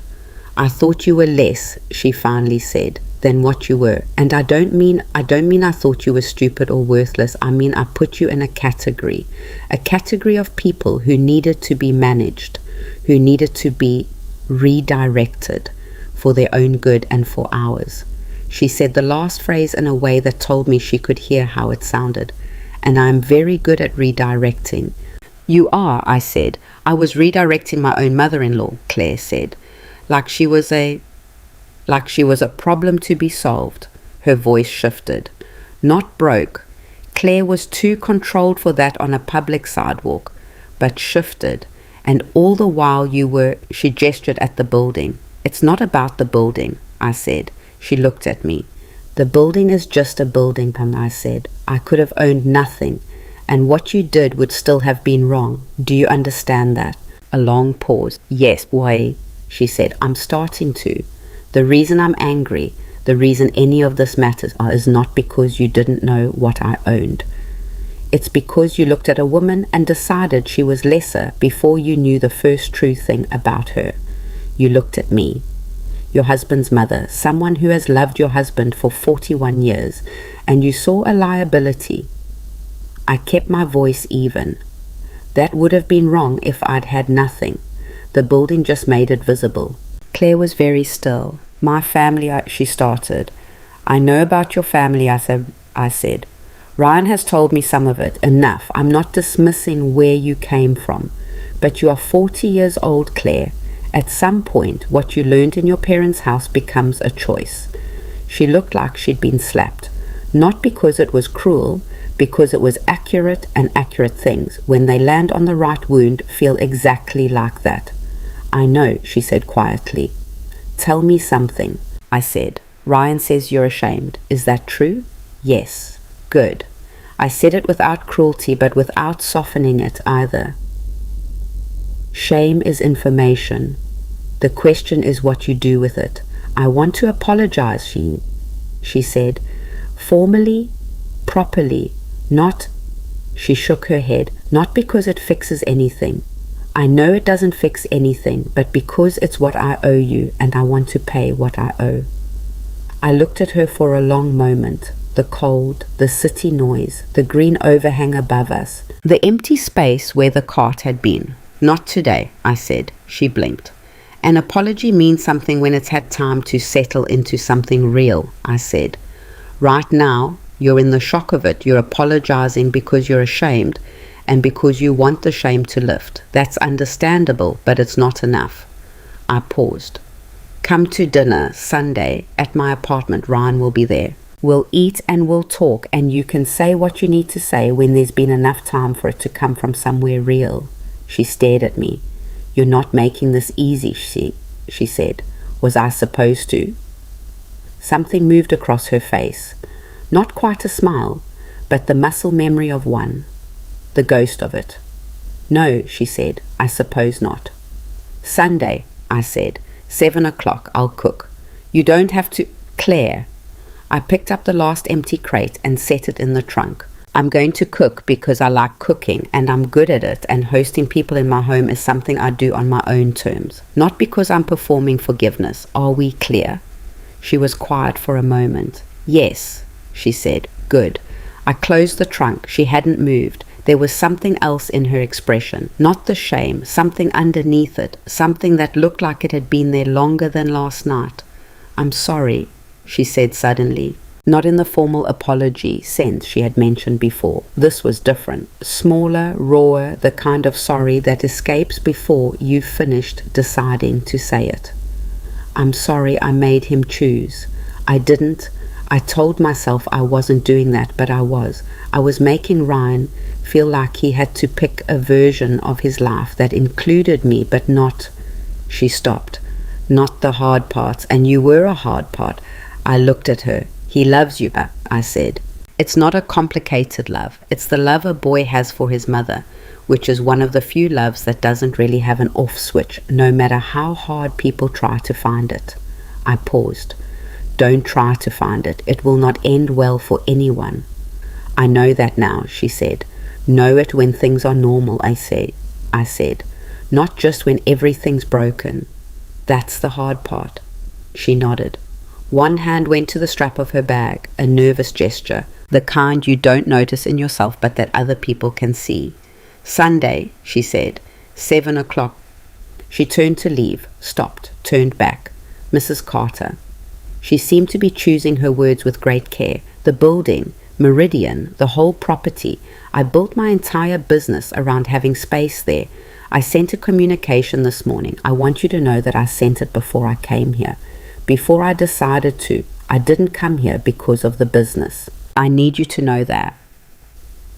I had wondered when this would come up. I know, Cassie, I said, and I did know, not because I was certain she was being honest, but because the timing of her parking down the block and watching me pack up for 20 minutes did not read like a calculated business move. It read like someone fighting herself. We'll discuss the business separately. This, I gestured between us. This is separate. She absorbed that, nodded once more. Thank you, Jo, she said. And then she walked away, back down the sidewalk, past the east entrance, the heels on pavement doing that same double motion, purpose and hesitation, but more purpose this time than when she'd come. I watched her until she turned the corner. Then I stood there alone on the sidewalk for a moment, beside my car, the empty cot folded in the trunk, the green overhang overhead, the city noise surrounding me on all sides. I thought about all the mornings I had stood in this exact spot, all the variations of this particular light, this particular cold, this particular view of Michigan Avenue from the east entrance of a building I had watched go from a construction site to a landmark. I thought about the woman who had gone home last night and sat at her kitchen table with her tea and bean for the first time in a long time, fully herself. I thought about what came next. Not the dinner on Sunday, though that was coming, and it was going to be what it was going to be. Not the meeting with Patricia Sue, though that too was coming, and I already had ideas that had been forming in the back of my mind for months, crystallizing slowly the way plans do when you give them time. Not even the conversation I still needed to have with Ryan. The real one, the long one, about James and the building and what it meant to build something, and what you owe the people who come after you. I thought about the woman selling tamales outside the Blue Line stop on Division Street. 8 years in the weather because the work was real. I wondered if she knew. Not about me. She couldn't know about me. But whether she knew the thing I had spent 4 years at the cart learning. The thing I had understood better out here than I ever had in a boardroom or a management meeting or any of the spaces where power is supposed to live. That real power has no audience, that it does not need one, that the truest version of what you are is the one that exists when nobody's watching, when there's no performance required, when it's just you and the cold and the work and the city waking up around you, indifferent and magnificent. I had known this once, a long time ago, on the south side, watching my parents be tired, watching them work without applause, without recognition, without any guarantee that the distance between where they were and where they hoped to be would ever close. The cart had given it back to me. I got in the car. I sat for a moment before starting the engine. I thought about calling Patricia Sue immediately. I thought about calling Dorothy back. I thought about 100 things that needed doing, conversations that needed having, plans that needed making. Instead, I pulled out my phone and opened my contacts and scrolled to a name I had not called in years. My old contractor, Marcus Webb, who had built Meridian with us, who had started the same year James and I had, who had retired 2 years ago to somewhere in Wisconsin and sent me a card every Christmas. He picked up on the third ring. "Evelyn Cart," he said, with the particular warmth of someone who is genuinely surprised and genuinely glad. "Lord Almighty, I just read something online this morning. Was that?" "It was," I said. "Well," he said, "well." And then, with the gruffness of a man who has spent his life working with his hands and is not comfortable with sentiment, but feels it just as much, James would have. "I know," I said. "I'm glad," Marcus said. "I'm real glad, Evelyn." "Me too," I said, and meant it completely without complication for maybe the first time. We talked for a while about nothing significant, just the comfortable catch-up of two people who had built something together and not forgotten it. He asked about Ryan. I told him Ryan was learning. He said that was the most you could ask for, which was true. When we hung up, I sat with the silence for another moment. Then I started the car. I had a meeting to arrange, a dinner to plan, a Sunday to think about. I had blood oranges to reorder, and a woman selling tamales I was going to find a way to talk to, and a letter to write to my lawyer about some ideas that had been sitting in the back of my mind for months. I had things to do. I merged onto Michigan Avenue. The city ran alongside me in all directions, in all its cold and indifferent magnificence, and I drove. The week between the launch and Sunday dinner was the longest short week I can remember. Not because nothing happened. Things happened constantly, in the relentless way that consequences tend to arrive once you have set them in motion. But because each day contained its own weight, its own particular texture of difficulty and surprise, and the occasional thing that caught me off guard in a way I had not prepared for. And by Thursday I was sleeping better, but thinking harder than I had in years. Patricia Sue came to my apartment on Wednesday morning. I had expected someone professional, organized, the kind of non-profit director who carries a leather portfolio and speaks in the careful language of grant applications and impact metrics. Patricia Sue was all of those things, but she was also something I hadn't quite anticipated. She was angry, not at me, but in the general direction of a world that had made her work necessary. The productive anger of someone who has spent enough years watching people fall through gaps that shouldn't exist to have developed strong feelings about the gaps. She was 53, Korean American, originally from the North Side, and she had built the Small Business Futures Initiative from a 2-person operation running out of a church basement into a functioning nonprofit that had helped over 300 small business owners in the Chicago metro area in the past 8 years. I had been funding it quietly for 2 of those years, funneled through my holding company, Anonymous. She sat at my kitchen table with her coffee and looked at me with the direct assessing gaze of someone who has had too many meetings with too many wealthy people to be impressed by wealth, but who has also had enough experience with the ones who are actually useful to know the difference. "I want to be straight with you," she said, setting down her cup. "I've been at this long enough to know that when a major donor suddenly wants a face-to-face, it usually means one of 2 things. Either they're pulling back or they want to get more involved. And the way you said, 'I have ideas,' when you called," she tilted her head, "that's not a pulling back voice." "No," I said, "it's not." "Okay." She folded her hands on the table. "Tell me the ideas." I had spent 2 days thinking about how to say what I wanted to say, and I had decided that the most useful thing I could do was say it plainly. The way James always said, the best proposals were the ones where you didn't need to sell the idea, because the idea sold itself. "I want to create a physical space," I said, "inside Meridian Place. Ground floor retail. I have 2 units coming available in January, corner facing east, good foot traffic, good light. I want to convert them into a shared incubator space, not a WeWork situation, something specific.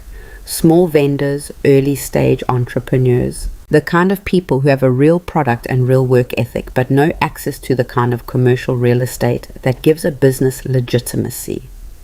Patricia was listening with the focused stillness of someone who has learned that interrupting a good idea before it finishes being said is its own category of mistake.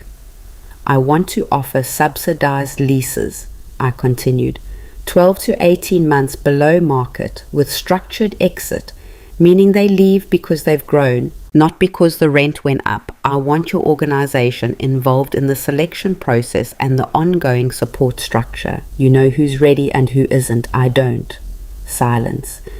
"The funding for the subsidy comes from me," I said, directly, not anonymous this time. Patricia was quiet for another moment, then, "How many vendors?" 8 to start, expandable to 12 if the first cohort works. Selection criteria: people who have been operating informally, street vendors, home-based businesses, market sellers, people who have proven the product works but can't get through the door that would let them scale. She looked at me for a long moment. "The woman outside your building," she said, "the fruit cart, that's what this is about." "Partly," I said, "it's about a lot of things, but yes." "You were one of them," and she said, "not a question." "I was on the other side of the equation," I said. "I built the door. I want to prop it open." Patricia picked up her coffee, drank, set it down, and I could see her, behind her eyes, doing the rapid practical assessment that good non-profit directors do. The logistics, the complications, the ways this could go wrong, and the ways it could go exactly right. "I have 7 people right now," she said, "who are ready for something like this. 3 of them have been waiting for over a year for any kind of opportunity. One of them is a woman who has been selling food out of a cart for 8 years and has a product that is genuinely extraordinary and a customer base that would follow her anywhere, and she cannot get a bank to return her calls." "The tamales," I said. Patricia looked at me sharply. "David Park mentioned her?" "He did." "Her name is Rosa Mendez," Patricia said. "She's 51 years old. She gets to that Blue Line stop at 5 a.m. She has 2 kids, one of whom just got into DePaul. She makes 4 different kinds of tamales, 2 salsas from scratch, and a corn drink that I would genuinely travel across the city for." She paused. "She's been at it since her husband got sick. She built it from nothing, by herself, while managing his care and raising 2 children. And nobody has given her a single legitimate break." I thought about my parents, the laundromat, the factory, the cab with the bad knees, The distance between where you are and where you hope to be. Staying exactly the same no matter how fast you walk. She's in the first cohort, I said, if she wants to be. Patricia Sue looked at me for a long moment with an expression that was not soft. She was not a soft person, and I respected that, but that contained something genuine and unguarded. You know this is going to get complicated, she said. Real estate, shared spaces, mixed vendor personalities, lease agreements, the politics of selection. This is going to be messy. I've built a 200,000 square foot shopping complex, I said. I can handle messy. She almost smiled. It was a very contained almost smile, Patricia Sue's version of enthusiasm. Okay, she said, let's build something. We spent 2 more hours at that kitchen table. By the time she left, we had the rough framework of something real. Not finished, not clean, but the kind of framework that holds weight. The kind James would have recognized.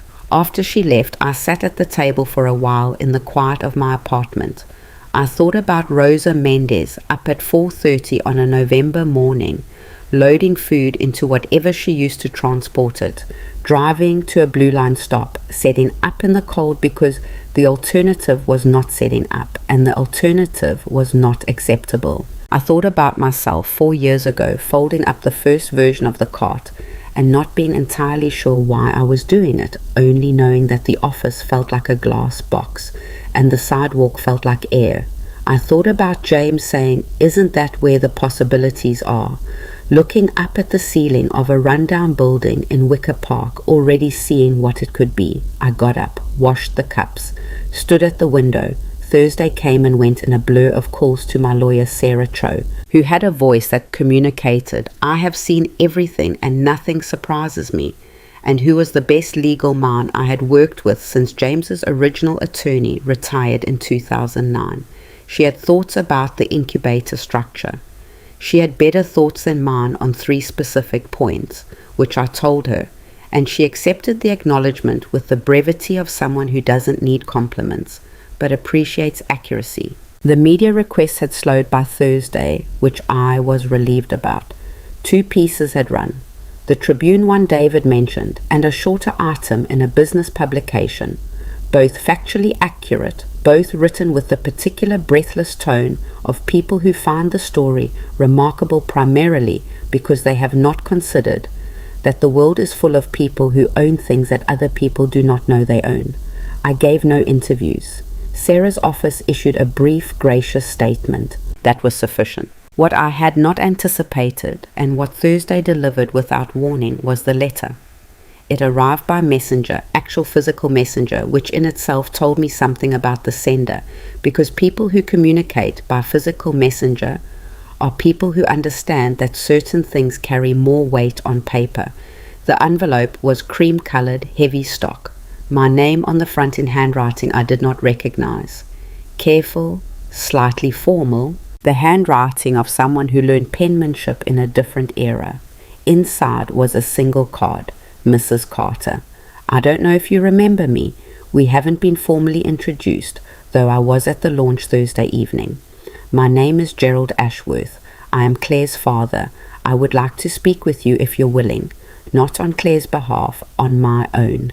G.A. A phone number, nothing else. I read it twice. Then I set it on the kitchen table and looked at it for the rest of Thursday afternoon. Gerald Ashworth. I knew the name. Ryan had mentioned him occasionally, in the careful way he mentioned anything touching Claire's family, which was the way you mention something that you know has complicated architecture and you'd rather not accidentally put weight on the wrong beam. Claire's father was, by all accounts, the origin of everything Claire had absorbed about status and appearances. Old Chicago money, or the version of old money that is really just a generation of good timing, and the subsequent mythology that grows around it. He had, as Ryan told it, very particular ideas about what success looked like and how it should be displayed. I did not know what he wanted from me. I was not certain I wanted to know. I left the card on the table overnight. Friday morning, before I went to the cart, I called the number. He answered on the second ring. His voice was older than I'd expected. Not frail, but the voice of a man in his mid-70s who has spent decades in rooms where his voice was supposed to carry weight and has not entirely given up the habit. "Mrs. Carter said," he said, "thank you for calling." "Mr. Ashworth," and I said, "Your letter was unexpected." "I imagine so." A pause. "I'll be direct if that suits you." "It does. I know what Claire did, he said. "I know how she treated you. Ryan, my son-in-law, who is a better man than my daughter sometimes deserves. He called me Wednesday. He didn't call to complain about Claire. He called because he needed to talk to someone who might understand her, and he thought I might." Another pause. "He was right. I do understand her because I made her." I said nothing. "Let that sit." "I taught my daughter," Gerald Ashworth said slowly and with the precision of someone who has been practicing saying something painful, "that what you have is who you are, that how you appear is what you're worth. I taught her that very effectively over 40 years, through every word and every decision and every reaction she ever watched me have." He stopped. "I taught her that people without visible status are people without value." And then she married into a family where her mother-in-law was quietly one of the most significant property owners in the city, sitting outside selling fruit, and my daughter, my very well-taught daughter, looked at you and saw exactly what I raised her to see. The kitchen was very quiet. "I'm not calling to excuse her," he said, "or to excuse myself. I'm calling because Ryan sounded like a man holding something very heavy and trying not to show it, and it reminded me of myself at his age, and I spent 30 years not putting down what I was carrying, and I thought—" He paused. "I thought someone should call." I had not expected this. I had prepared in the back of my mind for a call from a man who wanted to manage the situation, who wanted to protect his daughter or his family's reputation or some other version of the same impulse that had made Claire the woman she was. I had not prepared for a man in his mid-70s who had spent a few days looking at what he'd built and finding it wanting. "Mr. Ashworth," I said, "what is it you're actually asking me?" A long pause. "To give her a chance," he said. "Not a free pass, not absolution. I know you well enough from Ryan's descriptions to know you don't operate that way, and I wouldn't insult you by asking for it." Another pause. "A chance, if she earns it." "She already has one," I said. "I invited her to dinner Sunday." Silence on the line, longer than the others. "Ryan didn't tell me that." "Wait," he said. "Ryan didn't know I was going to until I said it." I said. Another long pause. "You are," Gerald Ashworth said finally, with the slight bewilderment of a man recalibrating something. "Not what I expected." "What did you expect?" "Honestly, someone angrier." "I have been angry," I said.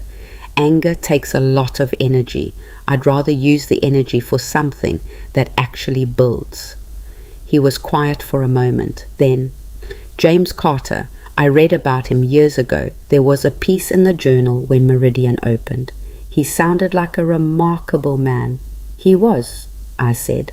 "I think he married an equally remarkable woman," Gerald said, "and I think my daughter has been too blind for too long to see that."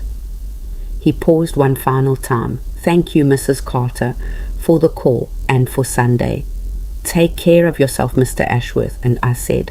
I hung up, sat at the kitchen table, looked at the cart by the door, already loaded for the morning. The world, I thought, is full of people who built things they did not intend to build. Gerald Ashworth had built a daughter who did not know how to see people clearly.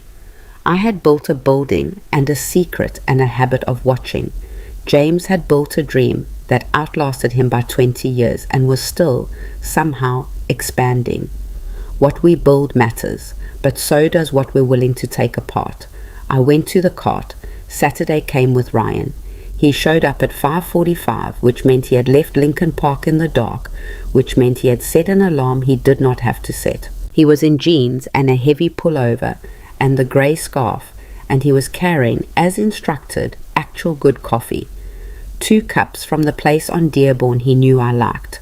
The one that does a proper dark roast without charging you for the privilege of understanding what dark roast means. He handed me a cup without ceremony. "Morning," he said. "Morning," I said. We set up the cart together. He had not done it before, and he was slower than I was, but he watched how I arranged things and replicated it without being told. James used to do that, watch a process once and then reproduce it, not perfectly, but competently. I noticed the inheritance of it and said nothing. The morning started slowly, a few regulars, the usual rhythm. Ryan watched me with customers. Not intrusively, just observed, the way you observe something you are trying to understand. When a young man in a delivery uniform stopped and bought 2 apples, and I asked him about his route, and he told me he'd picked up a second job because his wife had just had a baby. Ryan listened to the whole exchange without saying a word. After the delivery man left, Ryan said, "You do that with everyone." "Do what?" "Ask, like you actually want to know." "I do actually want to know, Small," I said. He was quiet for a moment. "I forgot that about you," he said. Or, I didn't forget. I let myself stop seeing it. He wrapped both hands around his coffee cup. "Claire doesn't do that. Ask people things. She's good at rooms and she's genuinely good with people in professional situations. But asking strangers about their lives just to know," he shook his head, "she doesn't get that."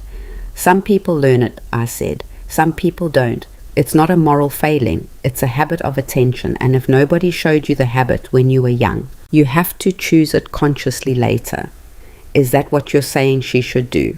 "I'm saying it's available to her," I said. "Whether she wants it is a different question." He nodded. We sold 4 more oranges, 2 pears, a bag of apples to a woman in a hospital badge who was clearly running late, and grabbed them without slowing down significantly. Around 8:30, Ryan said, "Can I ask you something?" "You can always ask," I said, which was true. He didn't always like the answer, but he could always ask. "The building," he said, "Meridian, when it's eventually, what happens to it?" I looked at him. He stopped. "I'm not asking because I want anything.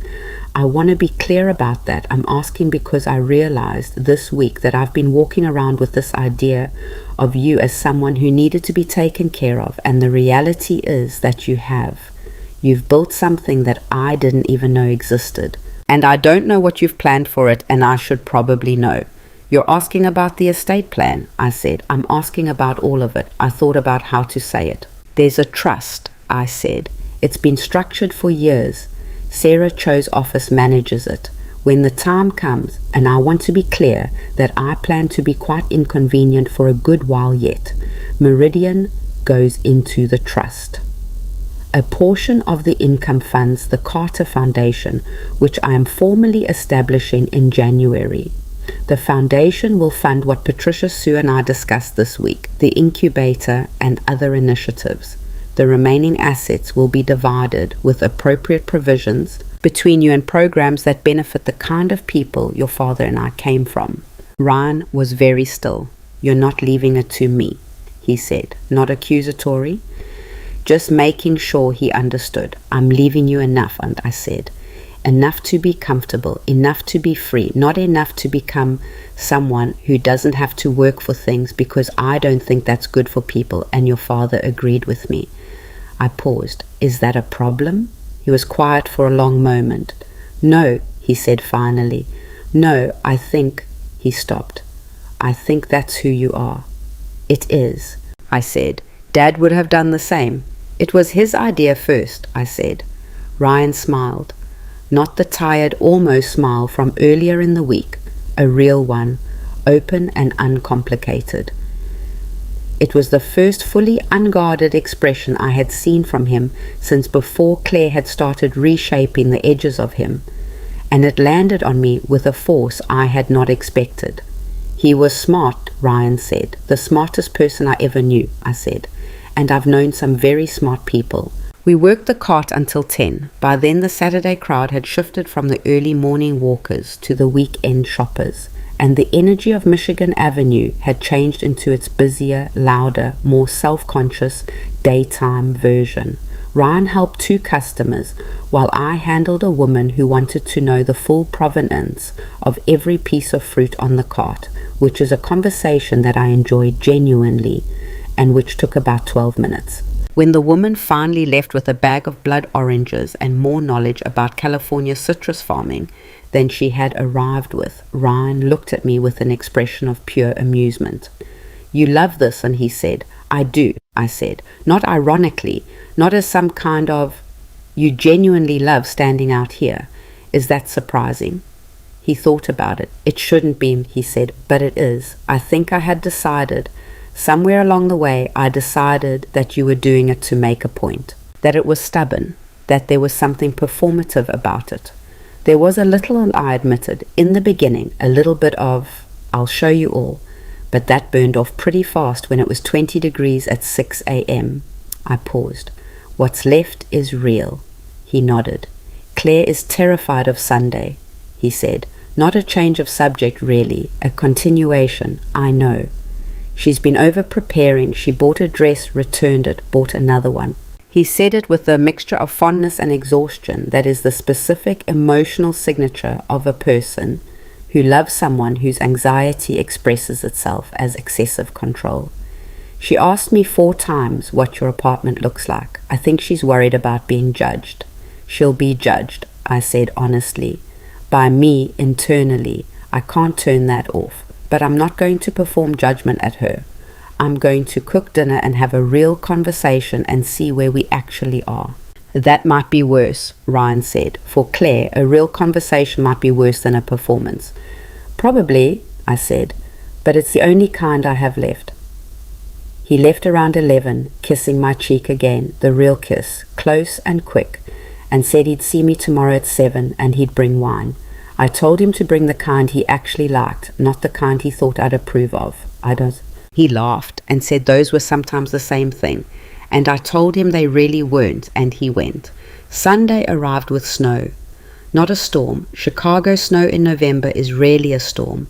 It's more of a serious suggestion, enough to coat the sidewalks and the ledges of buildings and turn Michigan Avenue into something that looked, for about 3 hours in the morning, almost beautiful before the traffic turned it into the grey slush that is the more honest form of city snow. I went to the cart anyway. Sunday mornings are slower, but I like them.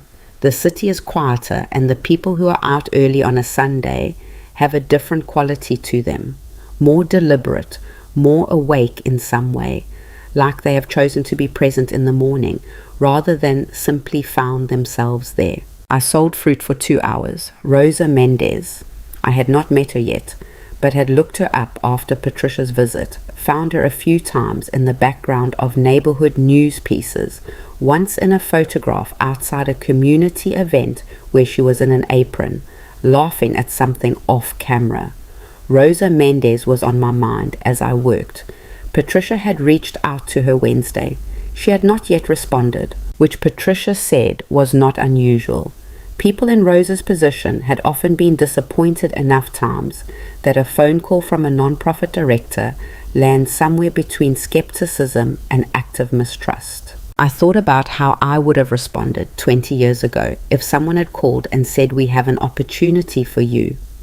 I would have asked what it cost, because nothing is free, and the older you are and the harder you have worked, and the more times the distance between where you are and where you hope to be has refused to close, the less you believe in things that don't cost anything. I was going to need to meet Rosa myself. Not to convince her. I wasn't going to try to convince her of anything, but to sit across from her the way Patricia had sat across from me at my kitchen table and be direct and let her make her own decision with full information. I packed up at 10, went home, showered, started cooking. I want to tell you something about cooking that I don't say often, because it sounds like the kind of thing people say when they are trying to sound profound about ordinary activities. I cook the way I ran a company, with complete attention, total commitment, and a complete unwillingness to fake it. I don't cook impressive things for people I'm trying to impress. I cook real things for people I'm trying to actually feed. I made my mother's pot roast, not because it's spectacular, because it takes 4 hours and the apartment fills up with it, and there is something about sitting down to food that has taken 4 hours that says something true about intention. It says, I knew you were coming and I started long before you arrived. Ryan and Claire showed up at 6:58. I heard them on the stairs before they knocked. Ryan's voice, low, and then Claire's, lower. Not arguing, just the sound of two people doing the last bit of preparation before walking through a door. I opened it before they knocked. Claire looked. She looked like herself, but stripped back. The dress was nice, but not performative. Her hair was simpler than I'd ever seen it. She was holding a bunch of flowers, not from a florist, from one of the grocery stores, the kind of flowers that are slightly uneven and real in a way that arranged flowers aren't. She had chosen them herself and not replaced them with something better, which I noted. Come in, I said. Ryan came in first, kissed my cheek, moved immediately toward the kitchen because he had his mother's instinct for where the center of a home is, and the kitchen was it. Claire stepped in behind him and stood in my entryway and looked at me with the expression of someone who has rehearsed 50 different versions of this moment and thrown them all out. She held out the flowers. They're from the grocery store, she said. I almost got fancy ones, and then I thought I didn't want to start with a performance. I took the flowers. Good instinct, I said. She exhaled, not dramatically, just a quiet exhale of someone who has been holding something for 4 days and has finally been given permission to put it down slightly. Smells incredible, she said, looking toward the kitchen. Pot roast, I said. 4 hours, come in. We ate first. This was deliberate. I have learned over a lifetime of difficult conversations that food first is almost always better. Not because it solves anything, but because it gives people something to do with their hands and their mouths. And it gives the room a texture that pure conversation doesn't have, and it allows time to pass in a way that doesn't feel like waiting. Ryan talked about work. He was in commercial architecture. Not entirely coincidental, James used to joke. The way inheritance works in the blood, even when you don't intend it. And he had a project in the West Loop that he was frustrated with and talked about for 20 minutes with the animated irritation of someone who actually cares about their work. Claire listened to him with a quality of attention I had not seen from her before, or had not noticed before. And I watched her do it and thought that this too might be the beginning of something if she wanted it to be. I asked Claire about the young designer from the launch, not as a test, as a genuine question. Claire's face changed when she talked about work, the performance layer dissolving into something more direct and more interesting. She's extraordinary, Claire said, 29 years old. She started the brand in her apartment in Pilsen with a second-hand sewing machine. She has no formal training. She learned from YouTube tutorials and her grandmother. She paused. I keep thinking about that someone can build something real from YouTube tutorials and a grandmother. People build things from whatever they have, I said. Claire looked at me. There was a beat, the kind of beat that holds a response that has not quite formed. I know, she said. I'm starting to understand that better.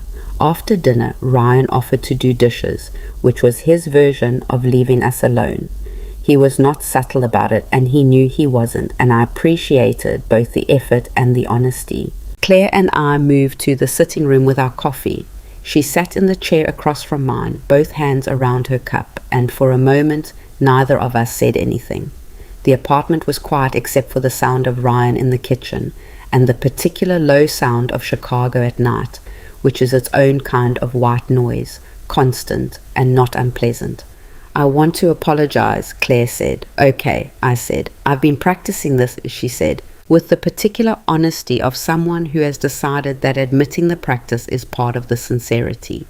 I've written it down, crossed it out, rewritten it about 6 times, and I finally decided to she stopped. Just say it without the script. That's the right decision, I said. She set her cup down, looked at me. I treated you like you were beneath me, she said, for 3 years, not in big dramatic ways, in the quiet, grinding daily ways that are actually harder to name and easier to deny. I redirected conversations. I managed Ryan's relationship with you. I framed your choices as problems and your presence as an inconvenience. She paused. I told myself it was concern, that I was protecting our life.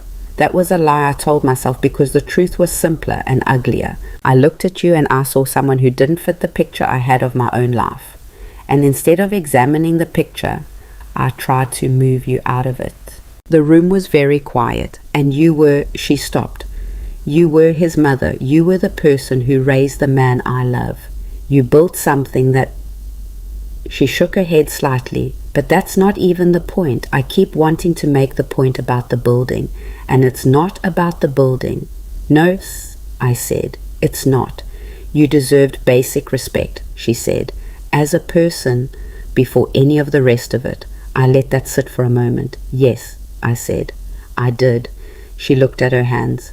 I don't know if you can forgive me, she said. I'm not asking for it right now. I know it doesn't work like that. You're right that it doesn't, I said. Forgiveness is a long project. It doesn't happen in a sitting room over coffee. She nodded. But I want you to know something, I said. I have been angry at you. I am still working through that anger. I'm not going to pretend I've arrived somewhere peaceful because I haven't. What I have is a decision that I am not going to let the last 3 years determine the next 30, that I'm not going to let what happened between us calcify into something permanent before we've had the chance to find out what we could actually be. She looked up. I'm not an easy person, I said. I'm direct in ways that make people uncomfortable. I have opinions about most things, and I don't perform uncertainty when I'm not actually uncertain. I love Ryan in a way that is absolute and that will sometimes make you feel like there's not enough room. I paused. Those things are not going to change. I know, she said, but I am also, I said, someone who believes that people can learn, that the things we were taught and the habits we formed are not destiny. I looked at her steadily. Your father called me. She went completely still. He wrote a letter, I said. Then he called. He told me what he told you growing up. What he showed you, I paused. He's not proud of it. Her jaw tightened, something moving behind her eyes that I couldn't fully read. He didn't tell me he was going to call you, she said. No, he did it on his own. She was quiet for a long moment. Whatever she felt about her father's call was complicated. I could see the complication of it in the effort it took her to stay with the conversation rather than retreat from it. He said he made me, she said quietly. Did he tell you that? Yes. He's not wrong. She said it with the flatness of someone who has spent a lot of time with a true thing they don't love. I spent 40 years trying to be exactly what he valued, and I got very good at it. She paused. And now I'm sitting in your apartment trying to figure out what I actually value myself. And that is, she stopped. That's a strange thing to be doing at 40 years old. It's a good age for it, I said. Some people never do it. She looked at me with something in her face that I had not seen before. Something younger than the version of Claire I knew. Something that reminded me faintly and unexpectedly of Ryan at 17, trying to figure out how to say something difficult. Can I ask you something, she said. Yes. How did you know, she said, when you were building everything with James? How did you know you were doing it for the right reasons and not just to prove something? It was not the question I had expected. I thought about it honestly, the way it deserved. I didn't always know Amway, I said. There were years when the lines got blurry, when the drive to build something and the need to prove that a girl from the south side could do it got tangled up together, and it was hard to separate them. I paused. James helped. He was better at knowing why he was doing things than I was, clearer about it. Ryan is like that, she said, very quietly. Yes, I said. He is. She picked up her coffee, held it, did not drink. I want to be better, she said. Not for you, not because I'm afraid of what you own or what you could do to our business. I'm aware that's the obvious cynical reading of this whole evening. She looked at me directly. I want to be better because the person I was last Thursday in that room, the person who spent 3 years quietly pushing her mother-in-law toward the margins, is not someone I want to be. Then don't be, I said. It's a decision. You make it every day. Is it that simple? No, I said, it's that hard. She almost smiled, and it was, for the first time, a smile I recognized as real. Not the professional warmth, not the managed presentation. Just a woman in my sitting room, 40 years old, deciding something. From the kitchen, Ryan called out, "Is it safe to come back in yet?" I looked at Claire.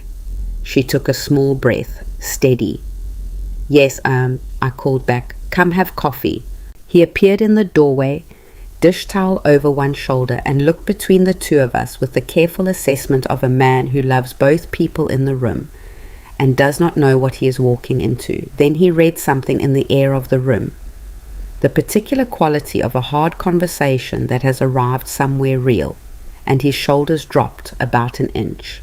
He came and sat on the arm of Claire's chair, and she leaned against him slightly. And we talked for another hour, not about the big things, just about ordinary things, the kind of conversation that fills a room with the sound of a family trying to remember how to be one.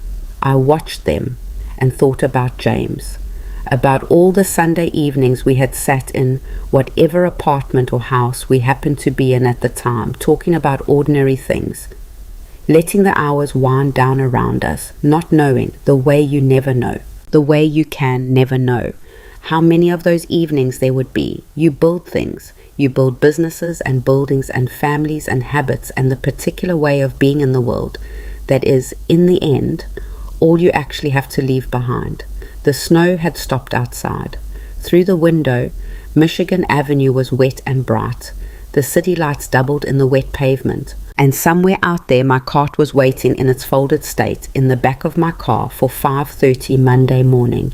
Ryan and Claire left at 10. At the door, Claire stopped. She had her coat half on. She looked at me with the expression of someone who has one more thing and is deciding whether to say it. "The program," she said. "Patricia Sue's organization, the incubator." She paused. "I want to help with the launch events. Not for free. I'd want to work on proper terms. The business has to be the business." But she stopped again. "The young designer from Thursday. She started in an apartment in Pilsen with a second-hand machine. I want to put that story in rooms where it can matter, if you'll let me." I looked at her. "Talk to Patricia," I said. "Tell her I said you're worth the call." She held my gaze for one more moment. Then she nodded, a small, real nod, and finished putting on her coat and went. I closed the door. Stood in the quiet of my apartment for a moment, walked to the window, Michigan Avenue below, doing what it always did, running on without asking anyone's permission, bright and complex and completely indifferent to the small human enormities that had been playing out in the apartments above it all evening. I put my hand against the cold glass. I thought about tomorrow morning, the cart, the blood oranges, the city waking up. I thought about Rosa Mendez up at 4:30, loading tamales into whatever she carried them in, driving to a Blue Line stop, setting up in the cold. I thought about what I was going to say to her when I went to find her, which I had decided I was going to do myself, in person at the cart, the way these conversations should always happen, at the level of the sidewalk, where everything is real. I thought about James. Isn't that where the possibilities are? Yes, I told him in the quiet of the room, in the particular internal voice you use for people who aren't there to hear you. Yes, I think that's exactly where they are. I went to bed. Outside, the city ran on. I found Rosa Mendez on a Tuesday, not because I had planned it for Tuesday specifically, but because Monday was logistics, calls with Sarah Cho about the foundation paperwork, a long meeting with David about the 2 ground floor units, a conversation with my contractor Marcus Webb, who had driven down from Wisconsin, not because I'd asked him to, but because he said he wanted to see what the building looked like 20 years later. And I knew what he really meant was that he needed to see it the same way I sometimes needed to see the cart.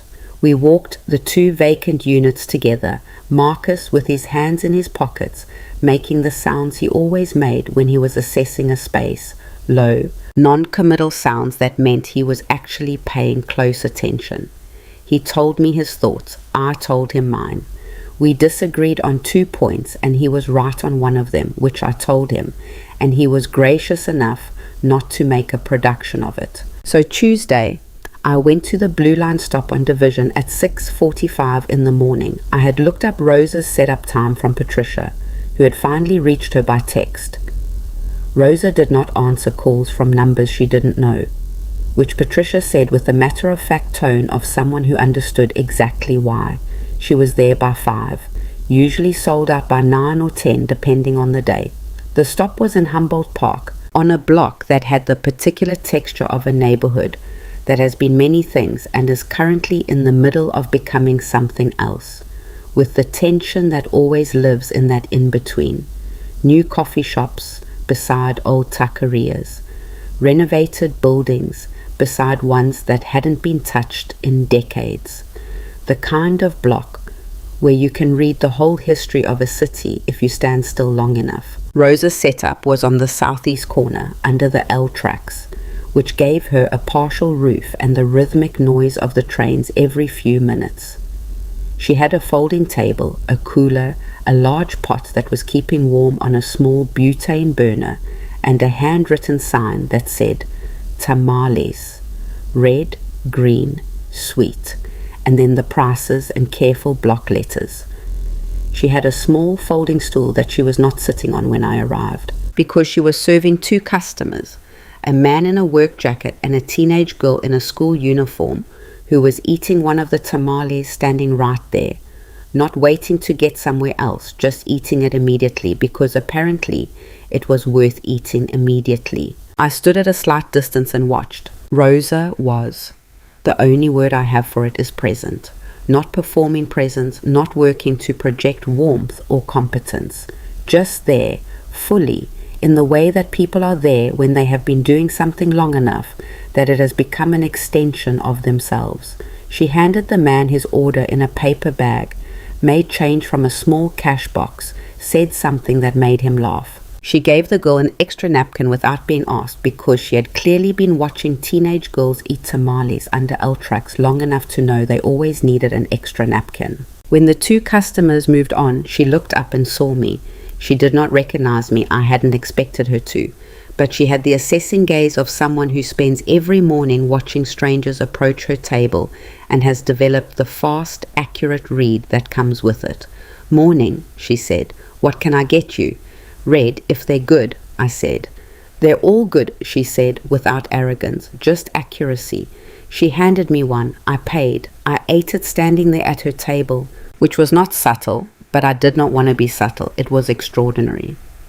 I want to say that without qualification, because some things deserve unqualified statements. It was the kind of food that tastes like someone's whole life is in it. Not in a sentimental way, in a literal way, in the way that you can tell when something has been made thousands of times by someone who has kept refining it, kept adjusting, kept caring about whether it was right. How long have you been here? I said. She looked at me with mild curiosity. 8 years, she said, every day, most days. The same answer I had given people who asked me about the cart. Something in my chest recognized it. My name is Evelyn Carter, I said. A pause. Just a beat.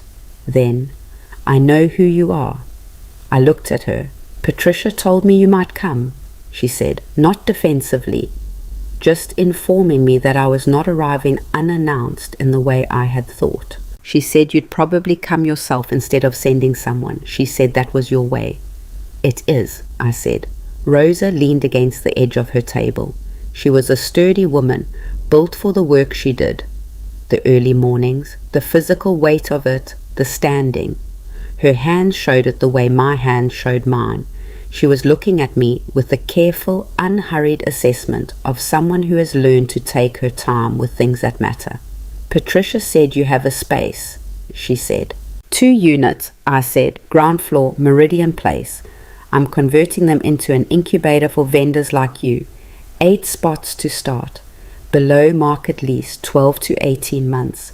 Structured support from Patricia's organization. Rosa nodded slowly. I looked you up some, she said. After Patricia called, I read the articles. Okay. The fruit cart, she said. Yes. She was quiet for a moment. A train went overhead. That specific bone-deep rumble of the L that you feel in your chest.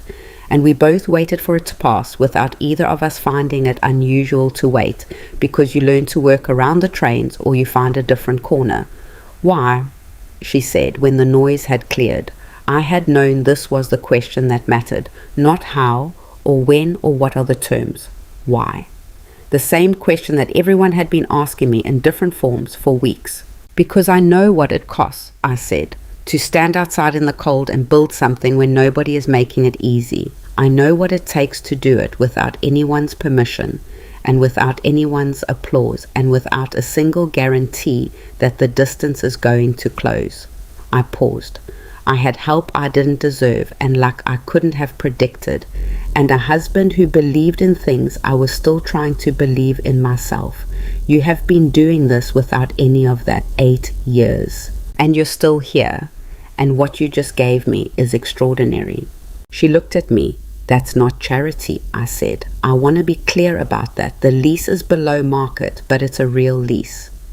The terms are real. Patricia's people will be involved in the support structure. Business development, accounting basics, marketing, whatever each vendor actually needs.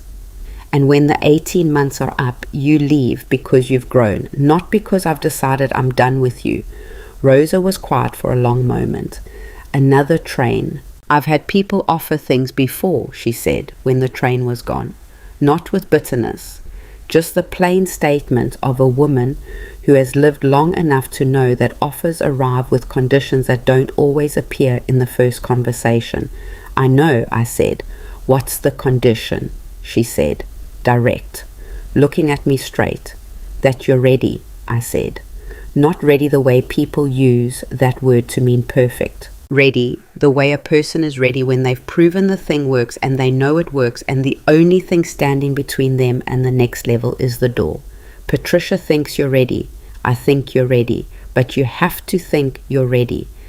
Rosa looked at her table, at the cooler, at the handwritten sign.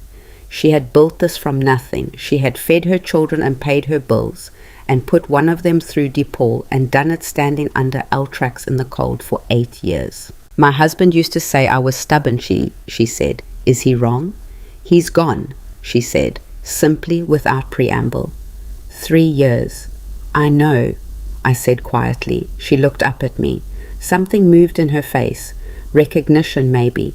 The particular recognition of 2 women who have carried something heavy for a long time and can see it in each other without having to name it. I'll come look at the space, and she said. I'm not saying yes, but I'll come look. That's all I'm asking, I said. She looked at me for one more moment. Then she reached into the cooler and produced a container wrapped in foil. Sweet ones, she said. For later. Don't eat them cold, warm them up. I took them. Thank you, I said. Thank you, she said, and meant it for the thing I had not asked her to thank me for, which was coming myself in person at 6:45 in the morning to a corner under the L-tracks in Humboldt Park, because some things you cannot send a representative to do. I walked back to my car. I sat in it for a moment. I thought about my mother working double shifts at the laundromat, about my father driving a cab until his knees gave out, about the particular brand of tired that comes from a whole life of working without anyone making it easier.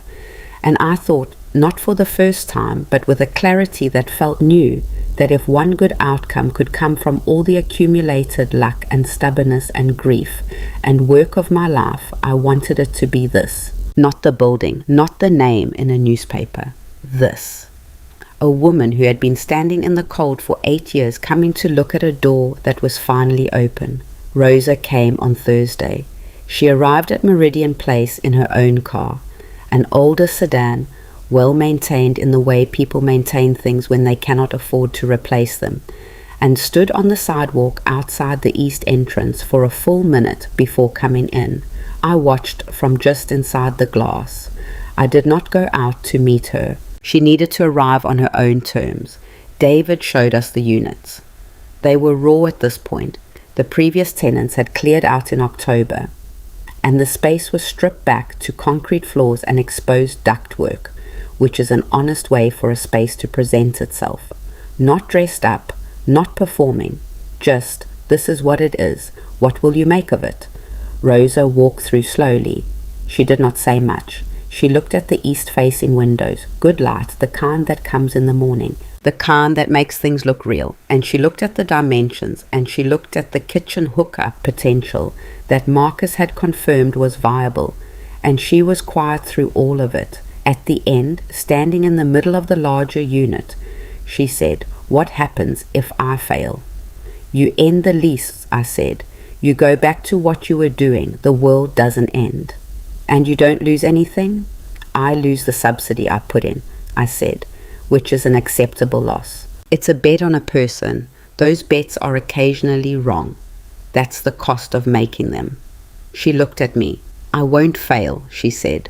Not a boast, a statement of fact from someone who had survived 8 years of circumstances that would have ended most people's efforts. "I know," I said. She was in the first cohort. The weeks that followed were not smooth. I want to be honest about that, because the version of the story that turns everything clean after the inciting event is a lie, and I have no interest in lies at this stage of my life. The foundation paperwork took longer than expected, because it always does, and anyone who tells you otherwise has not done it. 2 of the other 7 vendors Patricia initially identified declined, one because the timing wasn't right, and one because she did not trust the structure, which I respected even though it stung. We replaced them with 2 others who were right. Marcus's crew started on the units in early December, and immediately discovered a plumbing issue that added 3 weeks and a number to the budget that made me close my eyes briefly before authorizing it, because that is what plumbing issues do. Without exception, forever. Ryan came to the cart every Saturday. Not every single Saturday. He had a project deadline in December that consumed 2 weekends, and one Saturday in January he had a cold that I told him firmly to stay home with, because standing outside in Chicago in January with a cold is not a demonstration of devotion. It is a demonstration of poor judgment. But most Saturdays.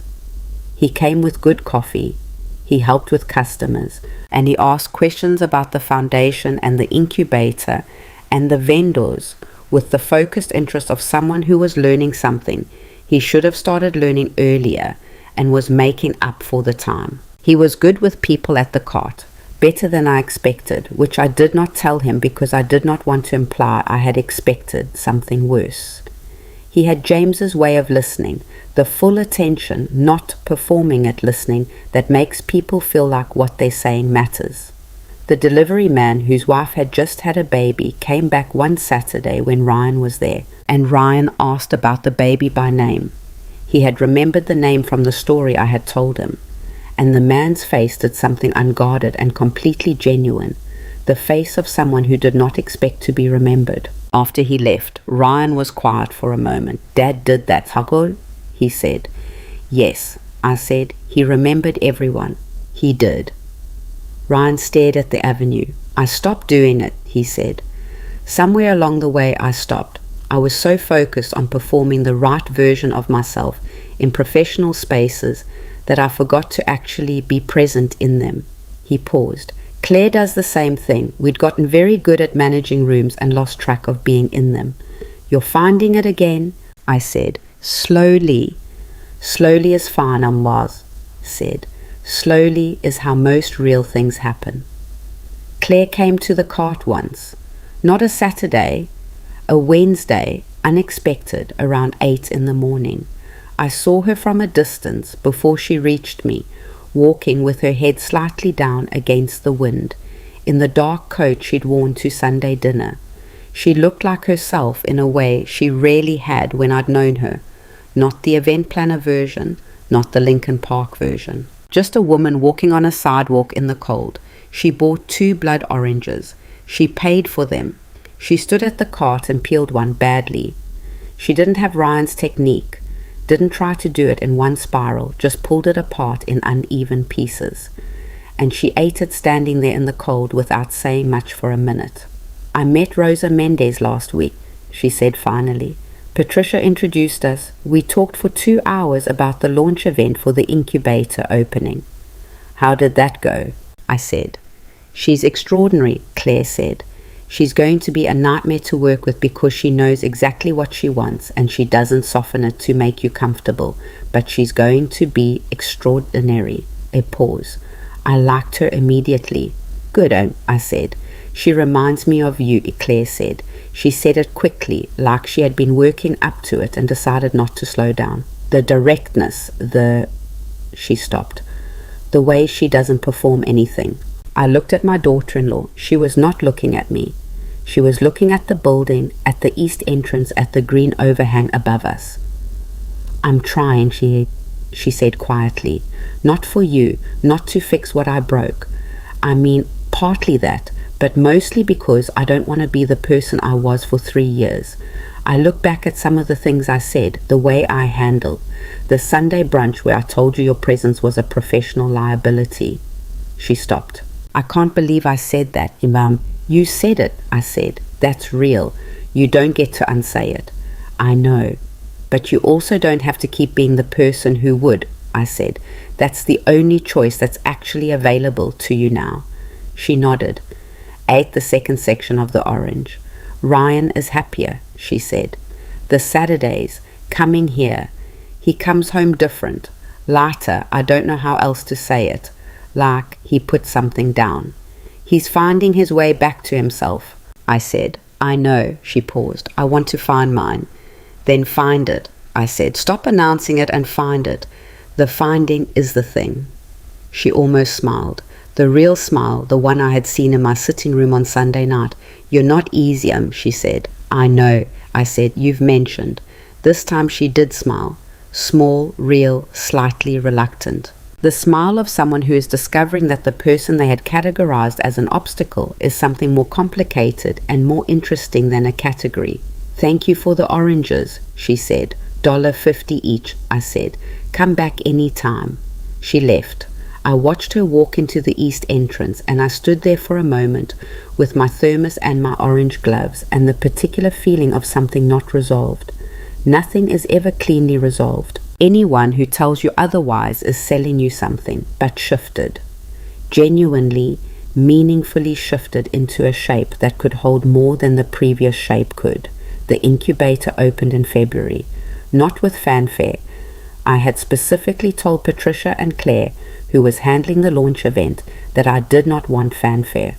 What I wanted was a real opening for real people, with food and conversation and the specific atmosphere of something beginning, rather than something being unveiled. Rosa brought tamales, all 4 kinds, and both salsas and the corn drink. She set up in the middle of the space like she had been doing it for years, which she had, and within 20 minutes there was a line that went out the door and down the east corridor of the mall. The other 7 vendors set up around her. A man named Henry, who made candles by hand in his garage in Bridgeport and had been selling them at farmers' markets for 6 years. A woman named Asha, who designed and printed textiles from patterns she developed from her grandmother's work in Ghana. A couple in their late 20s, the Garcias, who had built a small hot sauce empire out of their apartment kitchen and needed commercial space to scale. A young man named Darius, who repaired and restored vintage sneakers with a skill level that was genuinely astonishing. A woman named June, who made preserves, jams, jellies, pickles, from produce she sourced entirely from Chicago community gardens. 2 sisters, Mara and Yolanda, who made jewelry from reclaimed materials with the particular aesthetic of people who have developed a vision through years of limitation and know exactly what they want. 8 people who had been building something in whatever space they could find, with whatever resources they had, in the cold and the margin and the beautiful grinding dignity of work that most people never see. I walked through the space during the opening and I kept having to stop, not because I was overwhelmed. I was not a person who overwhelmed easily. It was not in my construction, but because there was something in the room that I recognized, something I had not felt in a building since the Morning Meridian Place opened in 2005, and James wasn't there to see it. It felt like purpose, not a grand, abstract purpose, the specific, concrete purpose of a space that has found its function and is performing it. Patricia found me near the back of the larger unit, where I was watching Henry explain to a woman how he cold processed beeswax. "It's working," Patricia said. "It's the first day," I said. "Talk to me in 6 months." "Even on the first day," she said, "you can tell when something has the right foundation." I thought about James and his ceilings. "Yeah," I said, "you can." Ryan and Claire were both there. Ryan had come directly from a site visit, still in his work clothes, and was talking to Darius about the sneaker restoration with the genuine interest of someone who had not planned to be interested and was surprised to find himself entirely absorbed.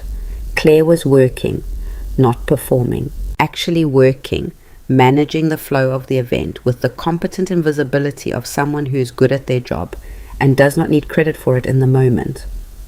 At one point, I watched her stop what she was doing and spend 10 minutes talking to Mara and Yolanda. Not managing them, not positioning them, just talking, asking about the materials, the process, where they'd started. I watched her face do the thing it had done when she talked about the young designer at the launch. The performance layer dissolving, the actual person underneath it leaning forward. She was learning, slowly, imperfectly, with the specific awkwardness of someone who is rewiring habits built over 4 decades, but learning. That evening, after the last guests had gone and the vendors were packing up, and David's team was doing the post-event logistics, I stayed in the empty space alone for a little while. I walked to the east-facing windows. Outside, Michigan Avenue in February, 7 o'clock. Dark, cold, the lights of the city doing what they always do. That particular Chicago glow that is not beautiful in a postcard way, but is beautiful in the way real things are beautiful. The beauty of something that has survived and kept going. Below me, visible if I leaned slightly toward the glass, was the green overhang of the east entrance. My cart was folded in the back of my car, waiting for 5:30 tomorrow morning. I was not going to stop. People had asked me since November whether the revelation had changed anything about the cart, whether I was going to keep doing it now that the reason for the privacy was gone, now that the whole city apparently knew who I was, now that standing there with my oranges and my thermos was no longer the anonymous thing it had been. The answer was yes.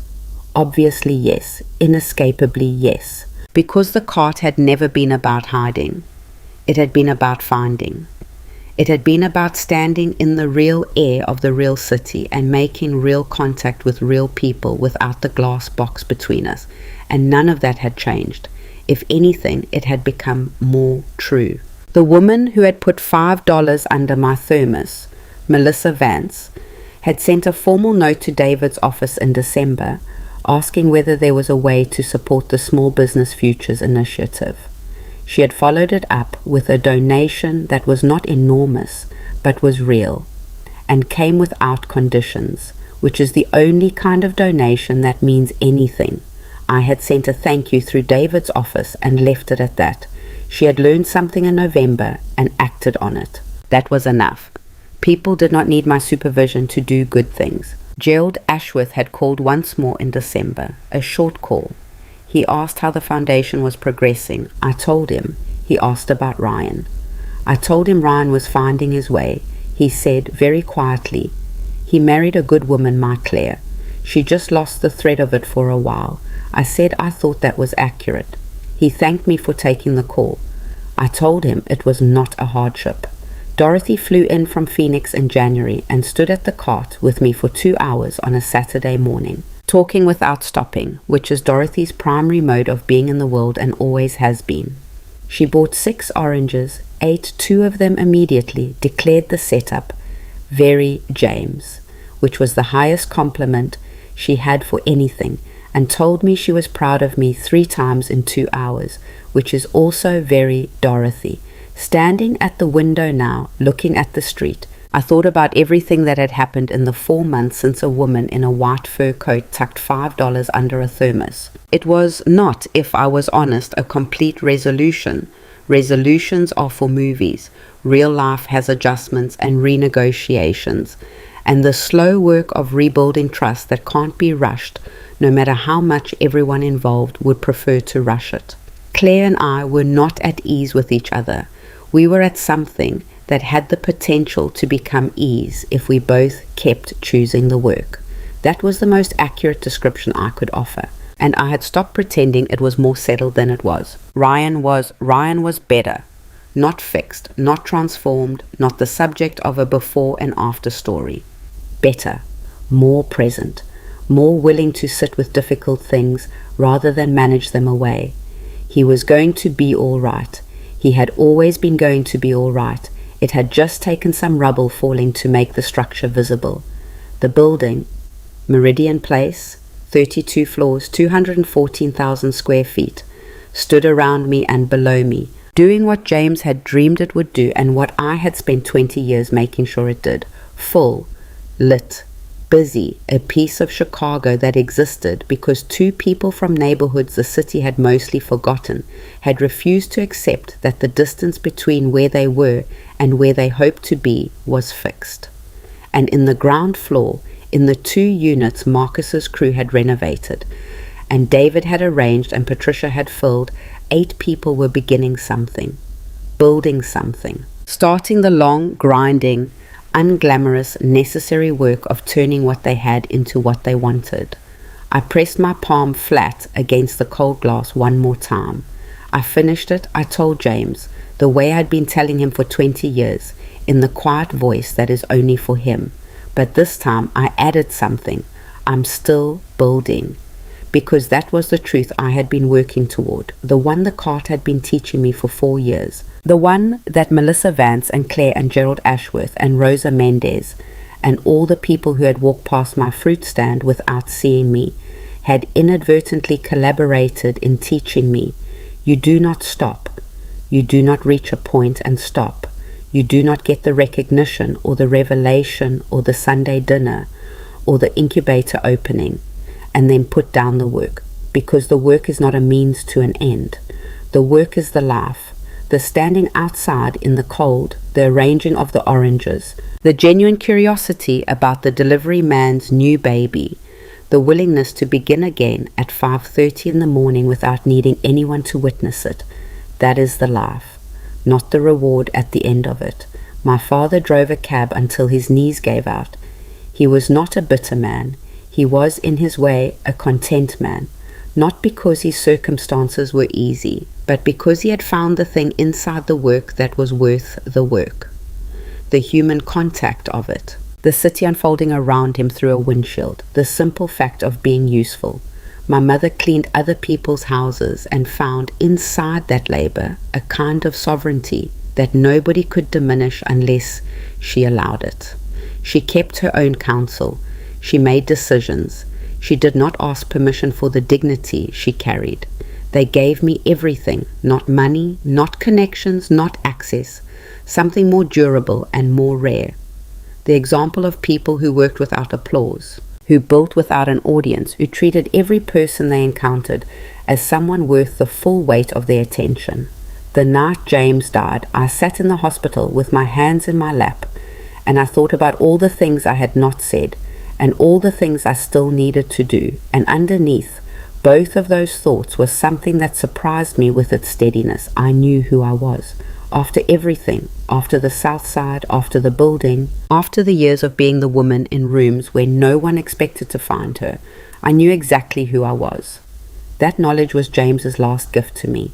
Standing at the window in the empty incubator space, looking at the city that had not given either of us anything we hadn't fought for, I felt it again.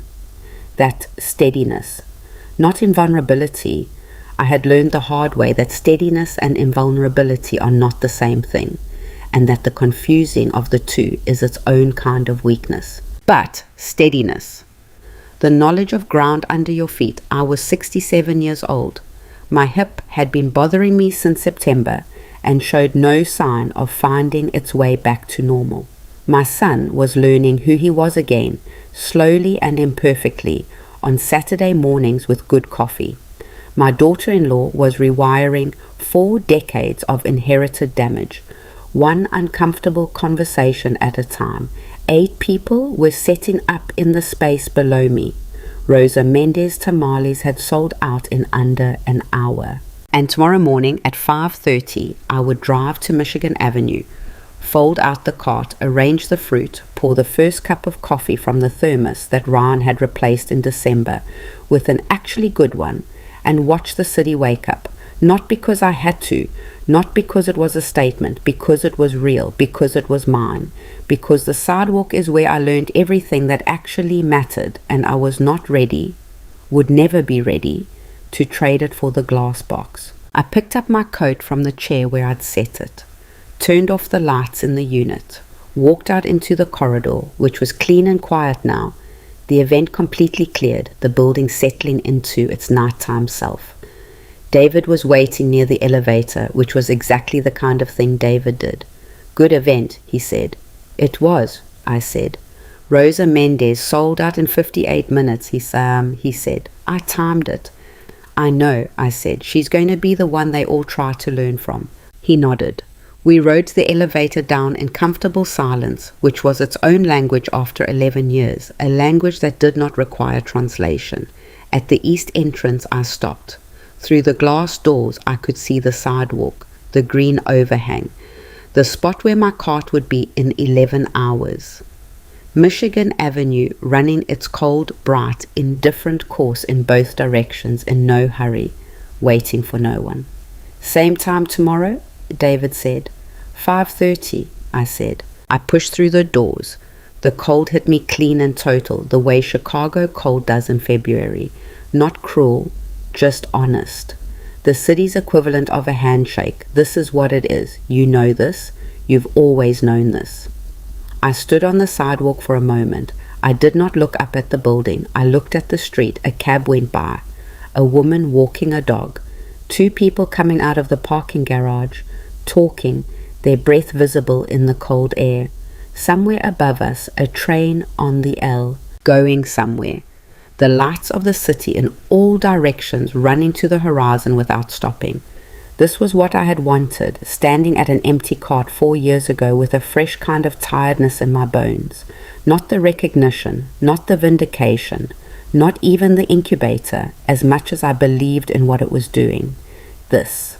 The city at night, the sense of it moving around me without performing for me. The complete honesty of cold air and wet pavement, and the ordinary lives of strangers passing through the light. I put on the orange gloves, and I walked to my car. Behind me, Meridian Place stood in the night, lit and enormous and full of 20 years of keeping a promise. It would be there in the morning. It would be there in 10 years and 20, long after I was not, doing what buildings do when they are built right, holding the life of a city inside them, floor by floor, quietly and without glory, the way all essential things work. I drove home. I did not call anyone. I did not think about tomorrow's logistics or the incubator's 6-month review or the foundation's grant schedule or any of the 50 things that would need attention in the morning. I drove home through Chicago at night, through streets I had known for 60 years, and I let the city do what it does, run on, indifferent and magnificent, not asking anything from me that I had not already given freely and completely and without regret. In my apartment, I made tea. I sat at the kitchen table where Claire's invitation had once sat, where Gerald Ashworth's letter had sat, where I had made decisions and unmade others, and sat with the particular quiet of a woman alone in a kitchen at night, which is its own specific kind of company. I thought about Rosa Mendez going home tonight to her kids, about Henry the candle maker, about Darius and the vintage sneakers and the Garcias and their hot sauce, about Mara and Yolanda and their jewelry made from things other people had thrown away and found beautiful in their hands. I thought about the girl from the south side of Chicago who had made a promise to be different and had not known, when she made it, what different would cost. I thought about James, always James. You finished it, he would say, not as surprise, as confirmation of something he had never doubted. I'm still building, I would tell him. I know, he would say. That's my girl. I finished my tea, washed the cup, turned off the light. Tomorrow, 5:30, the cart, the cold, the blood oranges, the city waking up, and me standing in it right where I belonged, not despite everything, because of it. Because of every cold morning, and every dismissal, and every managed dinner, and every coin thrown, and every $5 bill tucked under a thermos by someone who thought they were being kind, and every moment I had been seen as less. Before someone understood I was more, all of it had brought me here, to the sidewalk, to the work, to the truest thing I had ever learned, standing outside in the weather in a building I owned, selling fruit to people who did not know who I was. Real power isn't in being seen, it's in knowing who you are when no one is watching, and not changing a single thing about it.